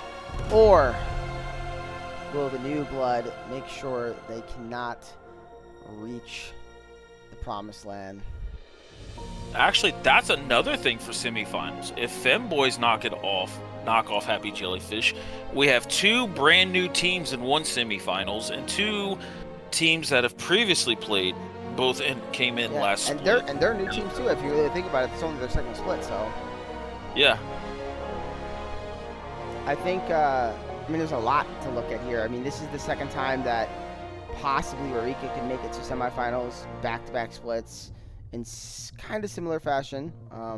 This time around, he did get a 1 seed bye, but there is a lot at stake here and a lot that matters for both teams. A lot of history in this league, and I'm very, very excited to see as these final chapters come to a close who our winners are going to be.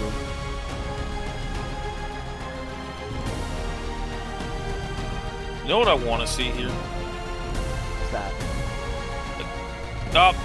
Femboys was already on my same thought process. I wanted to see a traditional, like, Vi Ari comp, because I thought Happy Jellyfish is probably the best team to execute that comp. But getting rid of the Vi here. Ari's still up, though. We'll see what happens there. Blitzcrank getting taken away from Mark Cutie. Yeah, we'll see what Monk it has left in the tank to play. Volley Bear. Okay. That's interesting. Yeah, flexible. Though I'm not sure the state of Volley Bear in the jungle. You got any I think he's still very much playable. Do I think he's busted like he used to be? Hell no, but the champion can certainly still play jungle, do just fine. He's clear, he's one of the best in the game. So I'm curious where they're gonna take it. If it's into a Wukong, like Volibear technically would 1v1 Wukong by technicality, but I think I like Wukong better in a lot of team environments. A lot of peel, a lot of he's really good at creating space. So early on here, the Wukong pickup I think is really good. I think he's one of the kind of the junglers that's a little bit forgotten in the current moment, but I do think he's, like, to me, probably 6th or 7th best jungler for competitive play. So I think it's a good pickup here.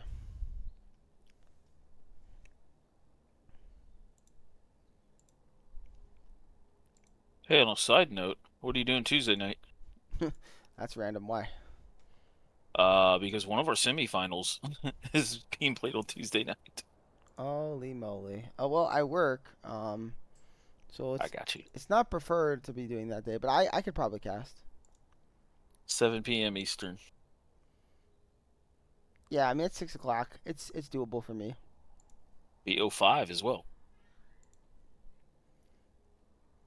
And I don't really want to miss it. I love both teams. It's going to be a really, really fun series, so I'll probably be there casting the semifinals matchup. Look, I'm just glad they started it earlier than 9 p.m. because the BO5 at 9 p.m. Well, I think because it's during the week, they knew they had to start it early. That's fair. Ooh. So, are we already showing a Volibear top Zyra jungle here with this Leona pickup? I feel like that's what it has to be, which means you are taking away your flex angle, but I also think this is the correct thing to do because Zyra is really, really strong into Wukong. It's basically the main counter these days. So I think that's a proper pickup here. I also will say, if this ends up being the Rakan, I think Rakan can play the game here, but it's not easy. Leona and Zyra makes Rakan's job a lot harder than it normally would be. So it's going to be very interesting to see how this plays out. But that does mean that Volibear is playing hard for getting himself on a split push matchup is what he probably wants. So hopefully he gets that. He's really annoying champion in lane. Does have a couple champions though that can kind of duel him a bit in the top side of the map. Now the mid lane bans are coming out here. Yeah, I'm not a big fan of this for comp pick. Not at all. But it is Like, comfort. I feel like It's comfort for our cutie. It's a lot of roaming.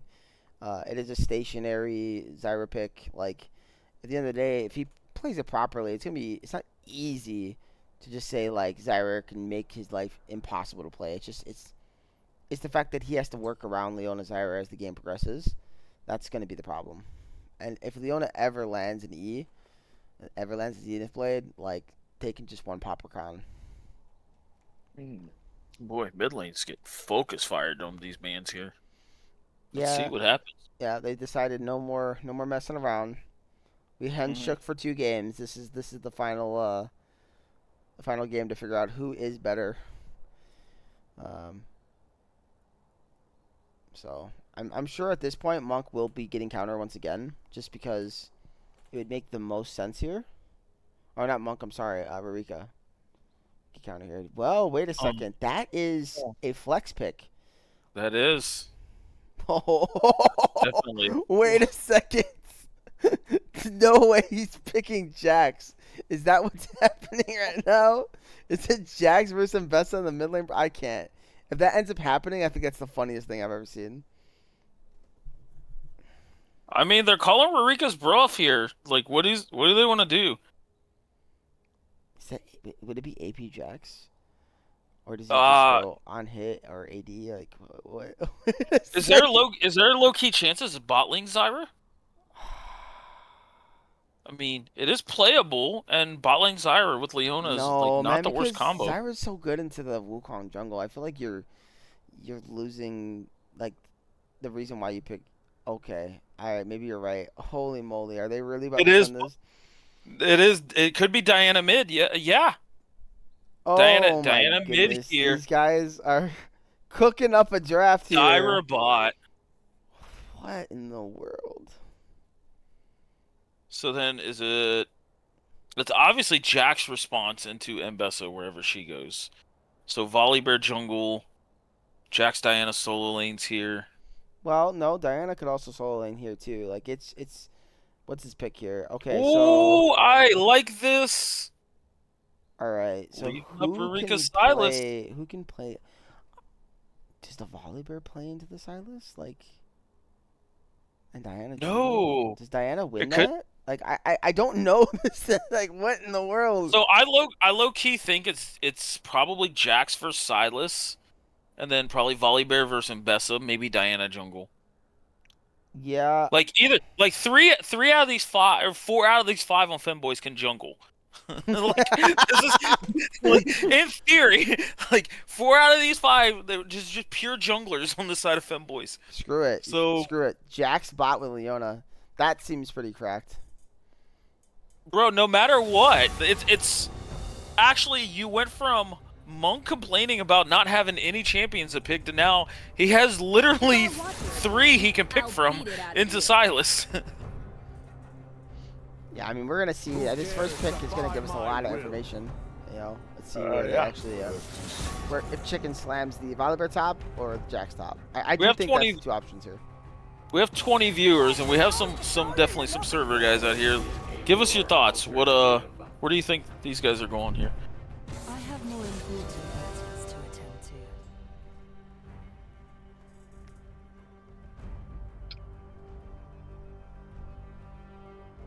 Oh, the suspense. Come on. They're probably still... Okay. So they probably still were arguing They know Mbessa's probably going top lane, yeah. I know I've seen him playing Sylas top before in the Malphite, but I don't think that's like a main pick for him, and So it says Diana mid. Yeah, okay. I'm curious why this is the way they decided to draft, though. I feel like Zyra's just so good to Wukong as a jungler. I mean, I guess Diana does have a faster clear than Wukong early, so maybe that's also why it's like, screw it. I mean, not Diana. Volibear, he has a faster clear than Wukong early. It's interesting to me to see the decisions here. Bro, we've got about I'd say 20 minutes, and this is gonna look like a brawl game. Like, just everybody's just gonna fight. Well, yeah, you have nothing but melee champions in this game, pretty much. It's melee champions and a Jinx, bro. Like, Jinx and Zyra are gonna be the only two in the back line. Just like, please don't one-shot me. You're right. Zyra's in this game too. Forgot. I already forgot the Zyra bot, man. Holy moly! I'll be right back. The problem I have, the only like real major thing I have is with Femboys' draft. Everybody is like throwing themselves at Happy Jellyfish, and Zyra's gonna be in the back like, wait, I want people to come into me, don't go at fuck. So like this is gonna be something.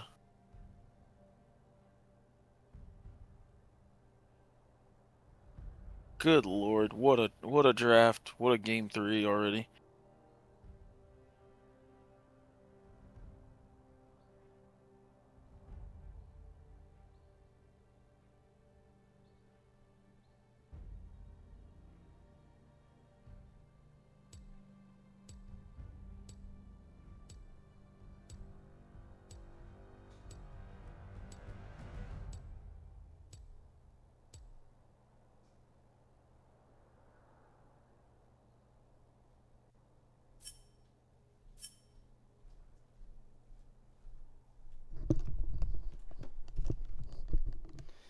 All right, 2 minutes and 45 seconds, CLT. That's all we got left till we play this final game of quarterfinals.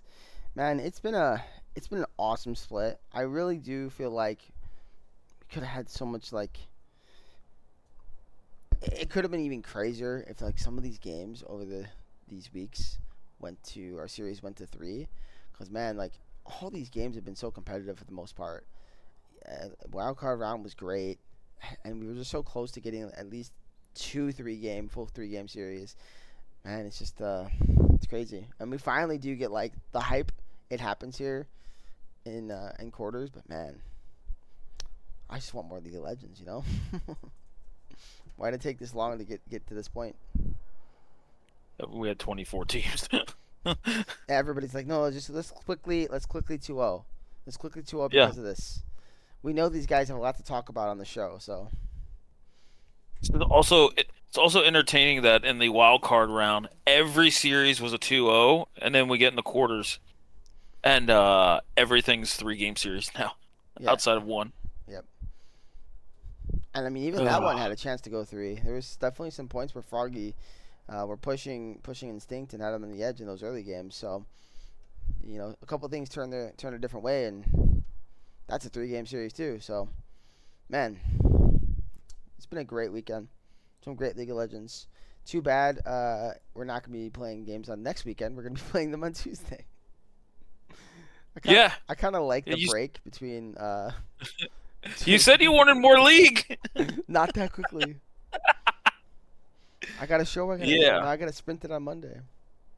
Yeah, we do. We got to sprint it on Monday to get it in, and then fucking warm up the voices again for Tuesday. Yeah, and the thing is, we have to talk about more games too, because we had all the 3-game series. So. Oh shit. That's 11 games instead of 8. Get wrecked, kid. Hey, we're gonna throw it out there. Anybody interested in being a guest? Message one of us so we can talk less. Oh, I don't care about talking a bunch. I'll talk forever. It's great. I've been known to talk forever, but goddamn. No, the voice does need rest. Like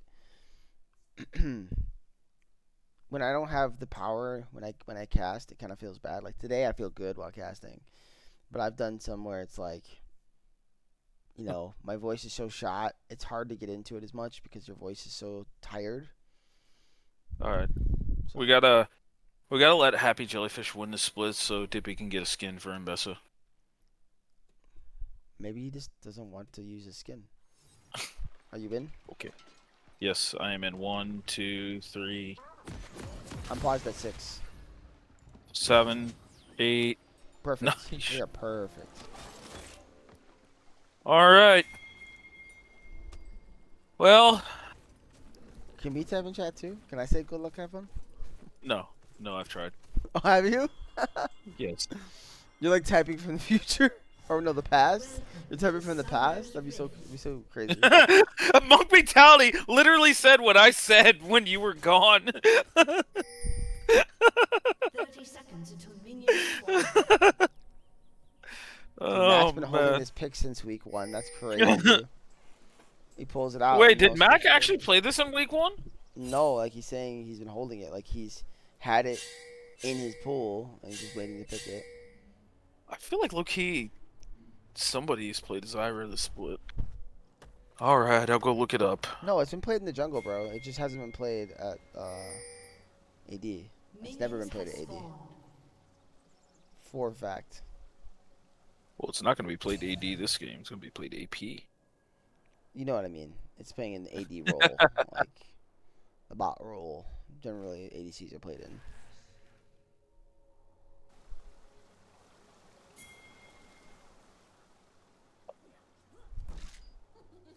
So outside of, you know, the basically Unreal Tournament style deathmatch that this is going to be here in about 10-15 minutes, where do we go from here?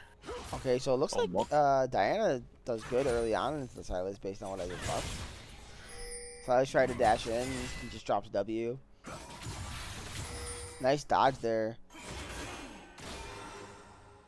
Yeah, Diana's level 1-2 is definitely better than Silas. I feel like though his W, the Upscon, I believe, that gives him health, can turn the tides in a lot of these fights here.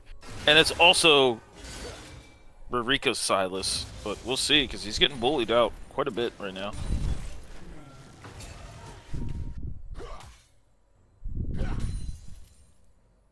Something to note here, neither mid laner has Ignite. They both took TP this time around.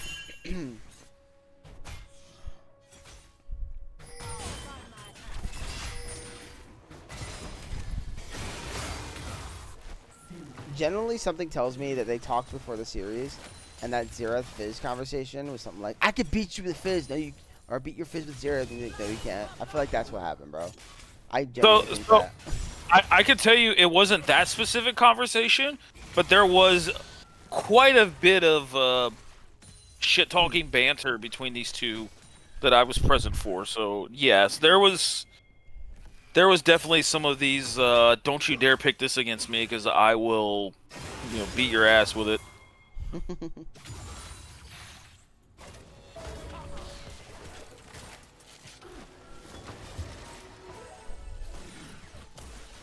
But also I think both these mid laners share like quite a bit of champ pool as well.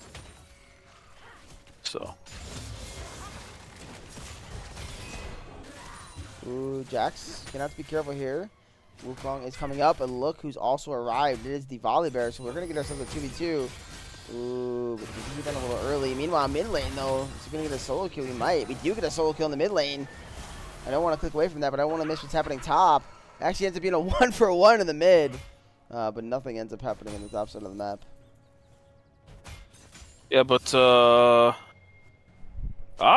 wave did not crash. It is pushing back Diana's way though.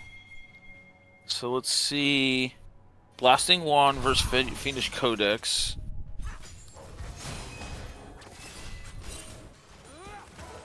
Still trying to kind of trade up there.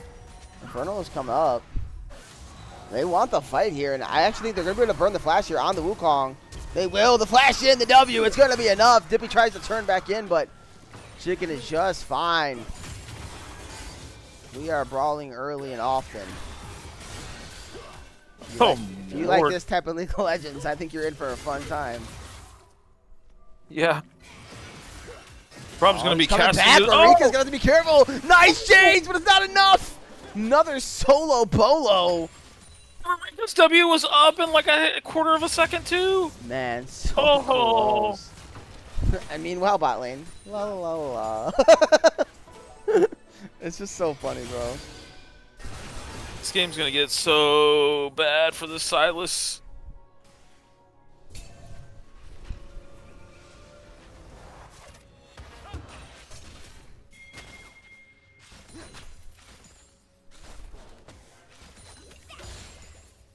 I think this game really is going to come down to this Jinx. I'm not going to lie to you. If this Jinx can somehow get accelerated or even just, like, stay in the game throughout the game and nobody can get a significant enough lead, I feel like the Jinx will have a great time here. Regardless of all the dive. I get there's tons of dive, but it's not as easy for that dive to get on her. I would tend to agree. Like, I think if the Jinx left unchecked during this laning phase, she's in a much better position than Zyra. The only thing I just don't... I think Femboys loses me comp-wise, when you're looking comp for comp, is everybody's going forward for Femboys, and Zyra wants things to run into her. So it's like you're throwing your bodies at a Rakan that's going to have ult and knock up, at a Wukong they're looking to that's go on a have... Mac here. Mac doesn't get a chance to flash and is going to fall. And now Ashes is forced to flash away, so that's what we're talking about. Jinx getting some gold. I mean, this is huge. No TP now on this Zyra, so exactly what they want. And once again, a trend from all 3 games. First Drake is going to go over to Happy Jellyfish.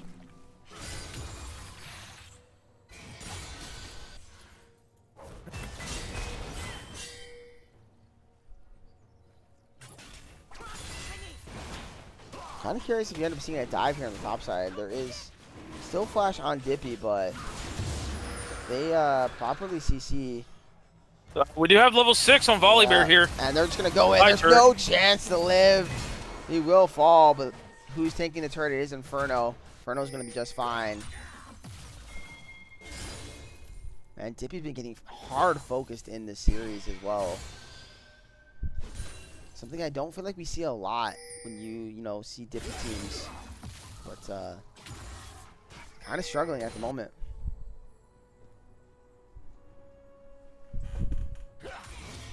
Yeah, agreed. Ashes roaming up. Grubs are going to be super important for both teams here. Agreed. Here's an engage here from Monk, just poking out Rurika. Does mean he doesn't have the Moonfall, so. And I think that's enough pressure in the mid lane. That means they should be able to acquire Grubs without much contest here. That's the other thing to take into account when you're looking at Femboys comp. Because they have 4 junglers, they go through objectives really quickly. Wait a second, wait a second. It's not that because they have 4 junglers. I mean, Jax is mostly a top laner. He doesn't do extra damage to the camps, by the way, normally. No, he's the only one that doesn't have any type of monster damage scaling, but the other 3 do. Yeah, so that's what I was leaning towards. Like, because of that, like, you gotta go back a little bit. 3 of them, though, yes, on objectives is kind of gonna be scary. Yeah. Oh my lord. Oh man, Chicken Jockey nearly getting a solo bowl on the top side. Terrorist has arrived, so this Jax is going to have to be careful. Volibear has his back. Going to push off Dippy. That means Dippy's going to miss more experience, more waves. Look at the gold that this Jax is getting. Lord. Jax already 1,600 up in gold.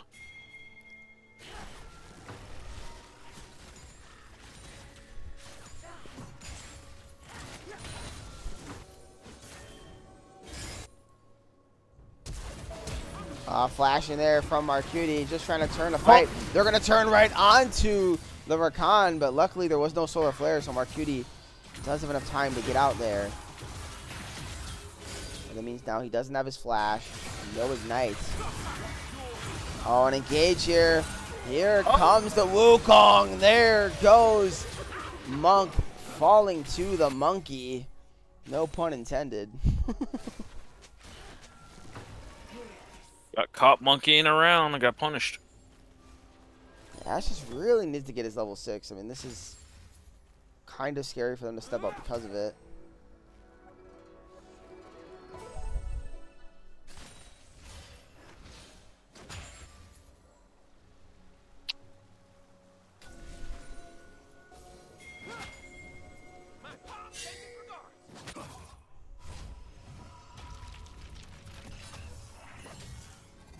This mid lane kind of got even back up here, especially that's a completed Roa here at 10 minutes, so Roa's kind of on point even after the 2 solo deaths here by Rurika. Yeah, luckily he was able to trade one back. I'm assuming a turret shot was able to kill him. So, let's see what they try to do here. They do have all the vision, so they do know Inferno is down here. So let's see if they still try to force. Oh, that auto. By Chicken. Asher still doesn't get 6, by the way. And Terrace is down here. I do not think they win this 3v3. This is 1 minion away from 6. They're going to try to turn. They might be able to kill off Marcuti, though. He's surviving for a while. They don't have enough DPS. They finally get the kill. Meanwhile, top side, another solo bolo. Here comes a TP in from the side list. Marika has arrived. Solar Flare is not going to land, but it is going to land onto Mac. When Mac gets out, double kill for the Volibear there on the backside. He is just doing work. He should have picked up one more, making a triple kill for Inferno.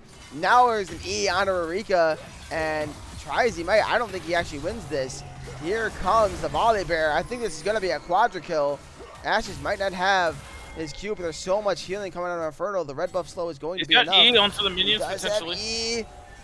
Oh, but it's too much. Unofficial quad, as Inferno is so big on this Volibear now. And Monk takes these turrets so fast, especially with 3 grubs here.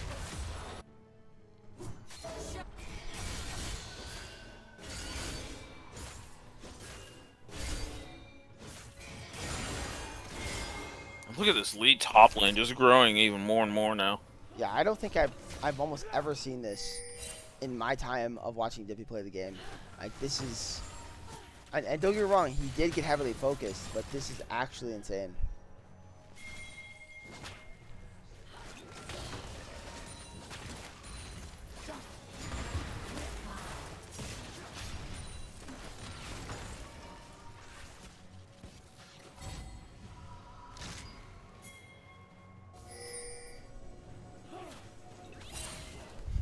Man, Asher still hasn't reset, bro.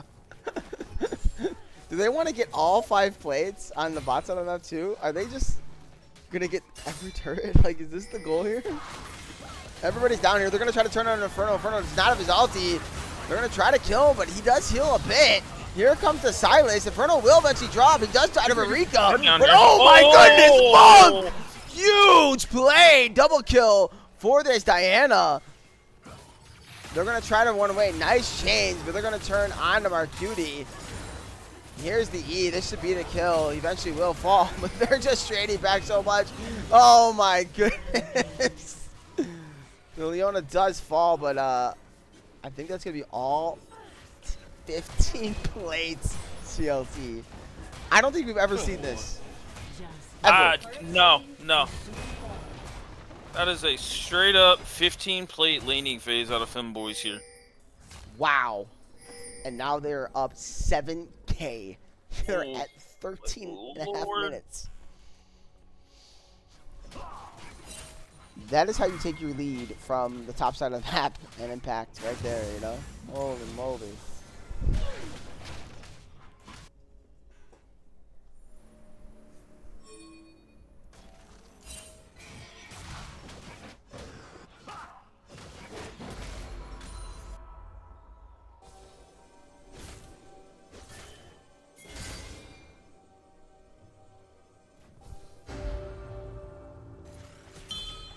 Now, Eureka did get the shutdown, but I don't know how much it's going to matter.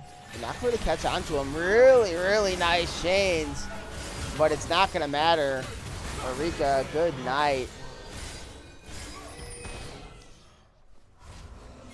Well, Femboys has to keep this pressure up, because in my opinion, I mean, outside of Jax, their team comp kind of gets outscaled here with the Jinx. Yeah, so hear me out. I think if you're looking at flat scaling, yes. And I do, again, believe that if Jinx can play the game, like, it's going to favor them in the late game. I won't disagree there. But that's if Jinx can play the game. We still have to consider that the Jinx just doesn't get to play. When you consider how this game scales up and how these champions interact with the enemy champions, I mean, Zyra and Leona make 2 champions in this comp impossible to play. The Wukong and the Kong. It's so hard, right? So just considering that alone, and then how Jax works too, I don't think they care about this game going late. I'm gonna be honest with you. Yeah, I would tend to agree, especially seeing now at the state of the game that the front line, or the supposed front line here for Happy Jellyfish, is just so far behind. You know, Dippy is pretty behind, and He's Terraris looking to solo. He's flashing and he doesn't care. He's gonna pick up the kill. Now the question is, can he get out? And I think he, with another E, can live here. Here's the E. The rocket doesn't land. Nice stun. I'm surprised Terraris didn't go hard there. I think he can get the kill, but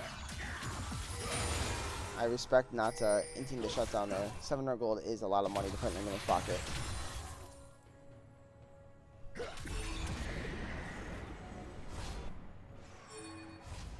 Oh, Monk, you're backing by 7 petals there? Come on, bro. Gotta get the petals. And there's the Herald dropped. Mid lane turrets picked up. There's only one more tier 2 standing here at 16.5 minutes. And they're TPing in. They want to acquire it. They've got everybody over here but the Diana. Mind you, Diana does have TP.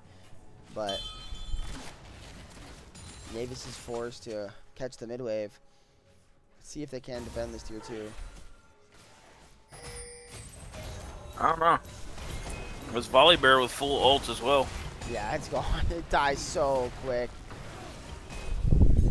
My God, we're 17 minutes in. Jax is at 2 items plus the Seekers, by the way. Yeah, how do you even play the game at this point, honestly?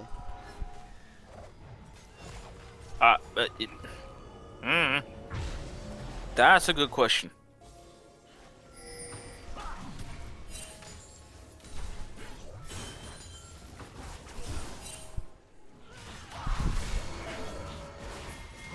Terraris is trying to make a play here and actually has a nice angle.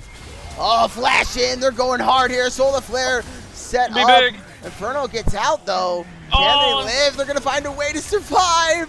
The rocket's going to come down, but it's just not enough. Oh, Blast Cone Gaming right there. They did everything they could to try to kill the support jungler, and they just couldn't do it.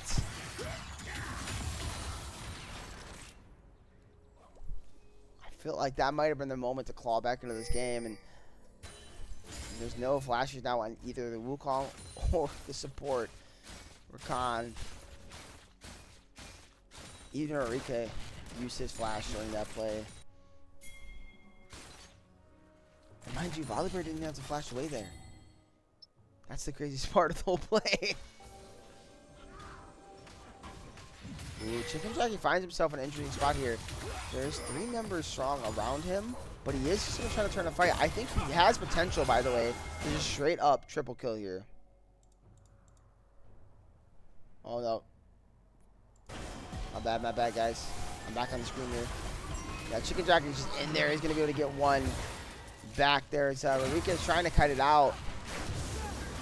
Here comes the Zyra. Oh, here's Mag. Inferno gets the kill. Monk is on the way. Knave is forced to flash. Marcuti, you've got nowhere to run, nowhere to hide. Oh, and by the way, your Jinx is getting dived.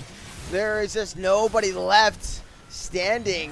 Dippy may be the final member, but he doesn't really count as one. He does get the kill onto the Volley Bear, but I don't think it really matters at this point in the game. Inhibitor is going to fall here at 19 minutes. They're focusing the mid lane. That's double inhibitor here at 19.5 minutes. And CLT, I don't want to say this game is over, but I think this game is over. This game's not looking good. Not looking good for Happy Jellyfish. We might see a Vancouver versus Group A semifinals. Look at the way this is going. And you know what? Oh, Group A might like those odds, but meanwhile, Mac is getting chopped down. Shut down there for Dippy.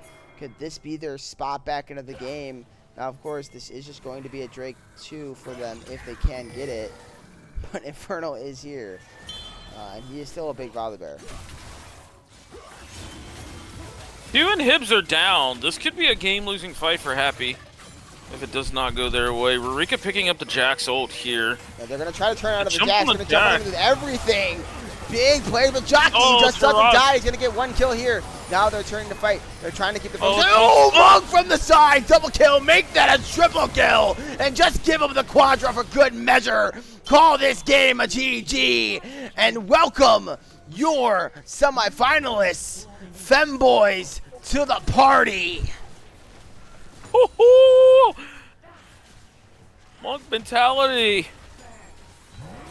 Pulling out the Diana in Game 3 and having some of the most impactful ults we've ever seen. That was absolutely insane. What a way to go out. Unfortunate for Happy Jellyfish. I don't think I've ever seen a team of their caliber lose in such a fashion. Absolutely impressive gameplay from Femboys there in Game 3. Yeah. Well, yeah, Game 2 and Game 3, absolute staple games for Femboys here. We've seen the Fizz counterpick into Xerath go well, and then Monk mentality on this Diana. Oh, Lord. But still, gotta shout out the sub up in the top lane. Chicken Jockey had a fantastic series as well.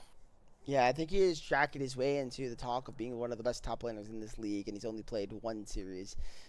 Dude was absolutely insane in this 3 games. I mean, Game 1 was a little rough, but Game 2 and 3, man, he put on a show.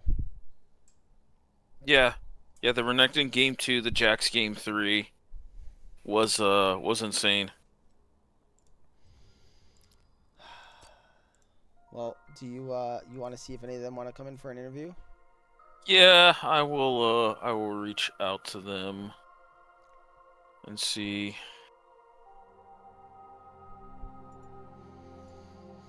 Yeah, guys, what a series, man, and congratulations again to Femboys while you wait here to figure out what's going to happen. Just insane performance. But I mean, I'm not surprised. I did predict this CLT, so mark me down as I'm gonna call myself 6-1 since I didn't give a prediction on my series. So I'm 6-1 for the splits. I don't know. I might be onto something. Pinky says he can do an interview. Do you want to go down or go up? You can move him on in. Just snatch him from the from the call.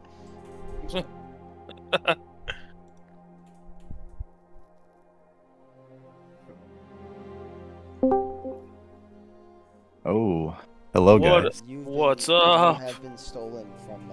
I will not say anything bad. I'm gonna be good. I'm gonna be good. You gonna be good? Okay. Yeah, I'll be good. I'll be good. We'll see. CLT was like, "Do you guys want to interview?" Then he was like, "So who do you want to interview?" Bro was like, "Do not say yourself, please." No, you're okay, man. That's all under the bridge at this point, brother. True. Let's focus on your series here today. First off, let's start with this. I know you and obviously Rika are good friends. How did it feel playing playing against him? How did that feel for you? So I didn't practice at all like before this. Oh. Then I 1v1 my friend on the Silas matchup. So I knew if I did not let him have Galio or Ryze, I think I was gonna be chilling. But no, it's always fun playing against Rika. He's a really good aggressive mid laner. He does know how to beat me. So it's not like it was like a hard stomp like game 2, game 3. Like, game 1 he kind of rocked me a little bit. Yeah, no, I think I was not expecting that. He played very well, and actually He did. You bring this up. What is that matchup like? Is that Aurora favorite or Akali favorite? Like, I'm not really familiar. So Akali's just broken. Like on paper, it looks like it's Aurora favored, but like since Akali is like the highest base like regen in the game, you just go like Doran Shield like second win, and you just like never die. So Akali will just end up winning, and side lane he can just all in me like whenever. And I'm pretty sure we did see that like when I walked top lane, he just like kind of one shot me. Yeah. But if I don't like cheese him like early, then the matchup's kind of hard. Yeah, and that cheese skill was good, but it just didn't seem like he was able to snowball into much. At least from your perspective, what you wanted to get out of it. How did that game one No. feel? I mean, obviously that's the one you guys lost. So where were your guys' heads at, and what was the game plan really there? We definitely miss our jungler, and Inferno doesn't have hands, so we had to put him on tank duty. But no, I'm just messing with him. We just like weren't coordinated. A lot of us are not really been playing League, and since Chicken Jockey is like kind of new to the squadron, we were just kind of like not in sync, and I think we drafted kind of badly. We picked the Pantheon Aurora, then we just did the like scaling top, scaling bot, so it's just like really hard to play like any objective ever. Yeah, we definitely saw that. I think, and I've talked about this a lot too. I know me and CLT at some point might even discuss this on the show. I feel like if you're picking and slamming yourselves into that situation that you just spoke of, where you have basically almost everybody just playing for scaling, it's just a really bad situation, because you can't, like you said, you can't contest objectives, and then you have to hope you can get to like 25 plus minutes when you can maybe start playing the game. So for me, it's a weird spot. I don't think your draft was bad in game one, by the way. No, we had a decent draft. So we just took too many deaths bot lane. I got solo killed twice, I believe, and top lane they were just like able to just like 2v1 him because they did not need to gank me or bot. So it just kind of like fell apart too early. We just had to we had to split them up. We had to take grubs there, but we just weren't able to because I think either I took a bad reset or bot lane died and just like let their bot lane just like go mid for free. So it's just like once we lose both first dragon and grubs, we just kind of lose the game. Yeah. But yeah. I will say the Shen play early was gross. That was really well executed. I was like, bro, Shen almost one-shot me. That build is stupid. Yeah, Dippy was playing very excellent on the Shen. Yeah. We love Dippy on our team. I thought they were gonna be one Aurora, not gonna lie, when they left it open game one. We were fully expecting like to play into a top lane Aurora because we can't play it. And when we scrimmed them, that's what they did against us, but they opted for the Varus B1. I'm cool with the Varus B1 personally, and obviously you saw how the Varus kind of did really well in the game. I just feel like there are still stronger ADs right now, and for that being the first game, I was surprised. Like, you didn't, if you're a B1, I'm like maybe like a Tristana there, even a Sivir. Weird. Yeah, I thought it was either going to be Aurora B1 or Sivir B1. We're talking about both because Mac and Julia both play Sivir, and I know me and Dippy both play Aurora. So I thought they were going to just take one of those, and they're both pretty safe B1s. Yeah, definitely very interesting. CLT, I know you got some questions in there. Why don't you fire away? I mean, we had a lot of really solid conversation there about game one. Bro, this game two. Were you just itching after you seen them pick like a little CC? You were just waiting for Rika to pick something like that Xerath for the Fizz?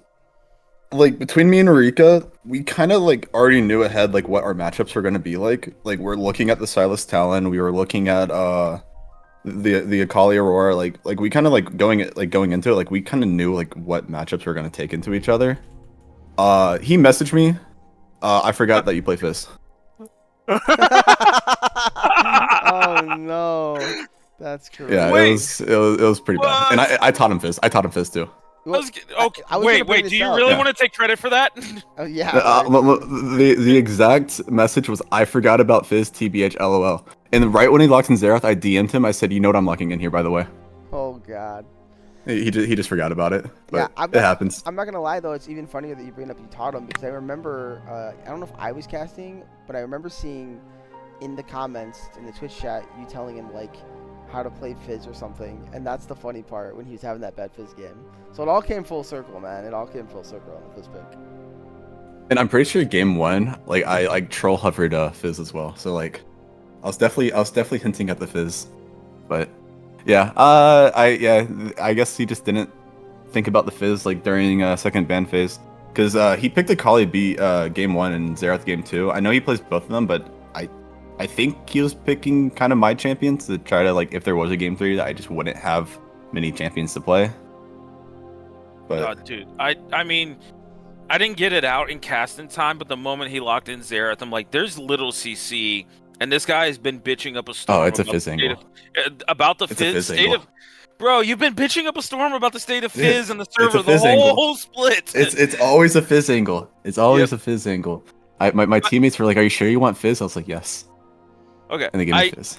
I do got a question, just kind of getting away from you and Rodriguez here. How absolutely annoying is it to play against Marcuti in his rooms? He didn't roam as much this series that he did when we scrimmed them. But yeah, no, I have full on respect with Marcuti. He is the person going into this that I was the most worried about. During our scrims that we played, he kind of 1v9 two of the games. That's why we banned Blitzcrank game 3, because his Blitzcrank kind of tore us apart. I will tell this story very quickly. My first Sweat League game was against Sad Jellyfish. He roamed level 2 mid on Alistar, and I'm like, I didn't even know this was fucking possible. Yeah. He flashes out of the brush, headbutt pulverize me, and I give first blood over the salt. And I'm like, okay, I'm just done. Yeah, we definitely respected their team a lot more going into game 2, game 3. We played a lot more macro wise. I'm pretty sure game 1, I don't think we did a single call out. We are kind of just like going into it, just being like, oh, we think we can just beat them because we just think they're we're better than them. But now, Marcuti's roams, how their jungler comes and like gets around the map. We definitely had to play more of a macro game 2 and 3 and like just really respect them. I don't think he ever was able to get off a good roam game 2 or game 3 because we were just constantly just saying, where's the support? Yep. I will say something though to follow up on Marcuti. They really did well all 3 games in the bot lane. I would argue that they pretty much won bot lane all 3 games. How was Mac and Ashley doing down there? Because I know they were kind of struggling in the 2v2. Were they getting a little frustrated, or did they have a good mindset because you guys did well on the other side of the map? I don't think we've ever got tilted this entire league. Me, Inferno, and Mac have known each other for probably 2 years now. Inferno and Ashes are good friends. I'm good friends with Chicken Jockey, and our Don't Ban Yas. We're also good friends with him. We banter like ourselves. Like, I think we probably have the best team mental when it comes to this entire league. We did get like a little annoyed game 1 because like we thought that we were just the better team and we were kind of just getting stomped really hard. But I don't think anyone tilted like at all. That's good. But yeah, I mean overall, I mean hats off to their bot lane for doing as well as they did. But hats off to your bot lane for you were staying in it because in that game too, on the Ashes specifically on the Seraphine, found some really nice alts that turned some fights. Where like in that earlier mid game when the game was close, if those ults don't happen, I mean the game could have been much different. So. Oh yeah, he had some good ultis. I think we're looking at the Mel pick there as well, because like we just assumed that he was unlocking hook support that game. But no, he really played well on the Seraphine. I do like that pick. So what's looking ahead? Who are we playing? Vancouver? Vancouver. We beat the team that beat Vancouver, so I think we're pretty confident going into it. I did watch the Vancouver, what was it, Prime game? They're a good team. Like, we're not gonna like completely like disrespect them. Like we kind of like know what to play for, but it's BO5. Oh my god, don't remind me, dude. I was like kind of low-key hoping to lose. I did not want to play a BO5. Well, here we are. Dude. I will say this. I think you guys should be favored, but I do think Vancouver is one of those teams that have been interesting this split. I remember talking about them week 2, I think when they lost to Scorch, I want to say. Like, I think they started 0-2. I want to say they started 0-2. But they took a game off Happy Jellyfish. They were the only team to do that. And I was like, I think this team is like legit. Like, just let them cook. And here we are, man. They're in semifinals, and I think they found their niche of how they want to play the game. So it's gonna be an interesting matchup to say the least. I think if you guys can, I like their ADC. Yeah. They have a fun ADC to. No, he's great. To watch. Stunner's awesome. If you guys can get ahead early and in the series, that'll be good for you guys. But I will say this team almost always looks so bad in game 1, and then they just turn it on. So I feel like game 1 is just a wash. Like, okay, whatever happens game 1 happens game 1. That's kind of like us. We like to draft bot laners where we just cannot play for dragons. So Game one's gonna be very interesting. Yeah. If they also kind of play like us game one. Yeah, both teams are just gonna be trying to int game one away. Yeah. Who can? Was there a game 3? Was there ever a chance if Eureka was going to take Mbessa, you were taking that Jax mid? No. No. I was between Diana and Talon. Silas does beat Diana, but he didn't respect the W start, and I won level 1, so it just kind of let me like free play the game. But I was thinking about locking in Talon there into either Mbessa or Silas. I was fine with that matchup towards either, but they did R5 mid, so I had to play the more safer mid laner. Because I didn't have a ranged champion. I don't play any of the other ranged champions, so it was either gonna be me first timing a mage or they banned Veigar to sell that. That's so funny. I mean, it makes sense. Like Veigar into Silas can be annoying for Silas for sure, because of the cage. Yeah. It's kind of like one of those things like in Akali too, right? Like it's not that Veigar just completely makes Akali can't play the game 100%, right? But it is annoying to deal with. It's like one of those annoying counters, not a true counter. So I guess I get the ban, but I don't know. Do you have games on it secretly? No, I played one for fun Veigar game in groups when we were playing a team that didn't win a single game. Okay. And I was just like trying new picks, and I was like, you know what, I'm kind of down to play Veigar. The champion looks kind of funny. I played it once, and I think CLT was casting it. I played terribly that game. It wasn't great. I think it got beat by Victor, and I think Veigar wins that matchup now.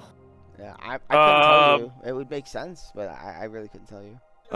Victor has pressure early with poke, but Veigar can just easily outscale. Yeah, I think that's like a low key like shout out, man. I was not locking in Veigar.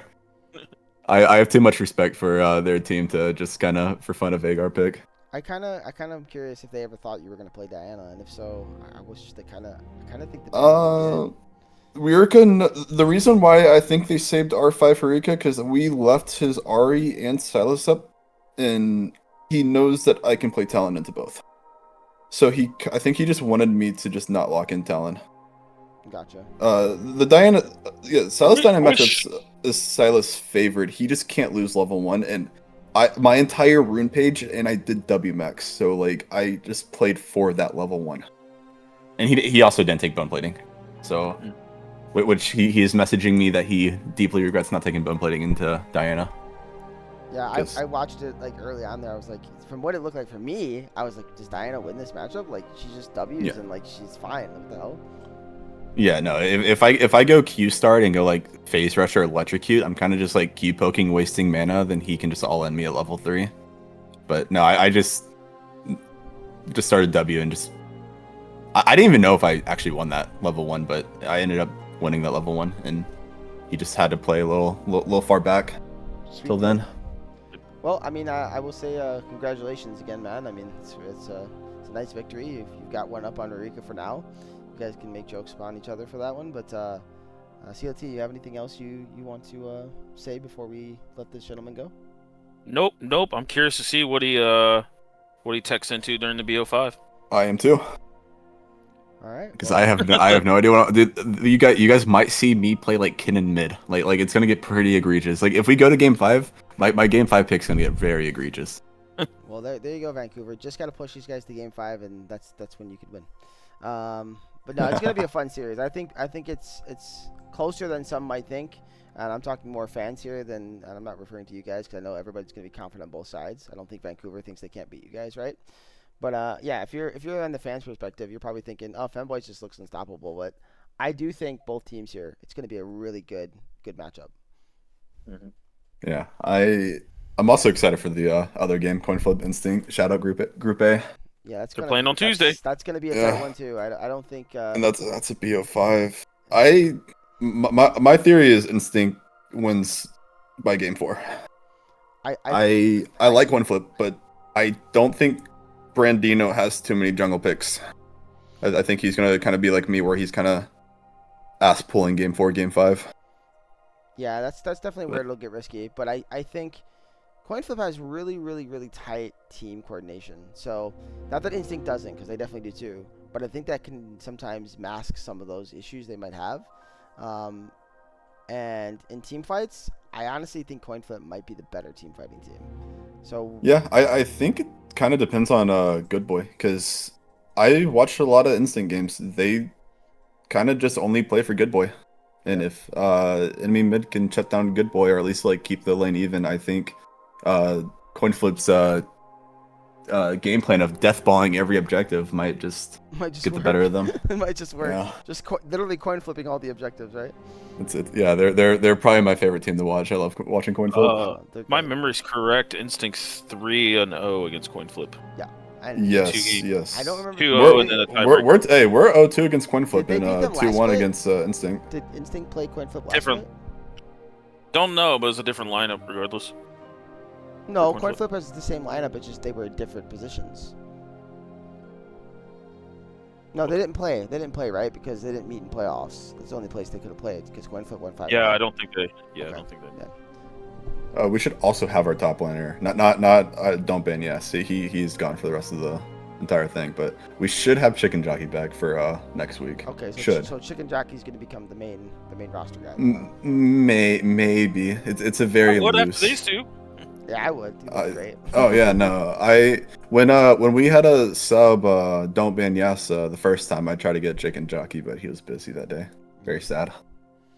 Well, we'll see. Get on outta Sorry here. that Don't Ben Yas isn't going to be back. That's really sucks. But nonetheless. That's it. It's low key good thing. He keeps wanting to play Master Yi. Oh, give it to him. Game 5, baby. No, can't. That champion's terrible. I'm going to head off, gentlemen. All right. Yeah, I'm gonna. Thanks for having me on. Of course. GG's to Team Jellyfish. GG's to my team. GG's to both you guys, and congratulations again. And we'll see you guys sometime next week, I'm sure. All right, bet. All right, peace out, chat. You guys have a wonderful night. Thanks for coming out to watch, and thank you to CLT as always. It was a good one. Always is, brother.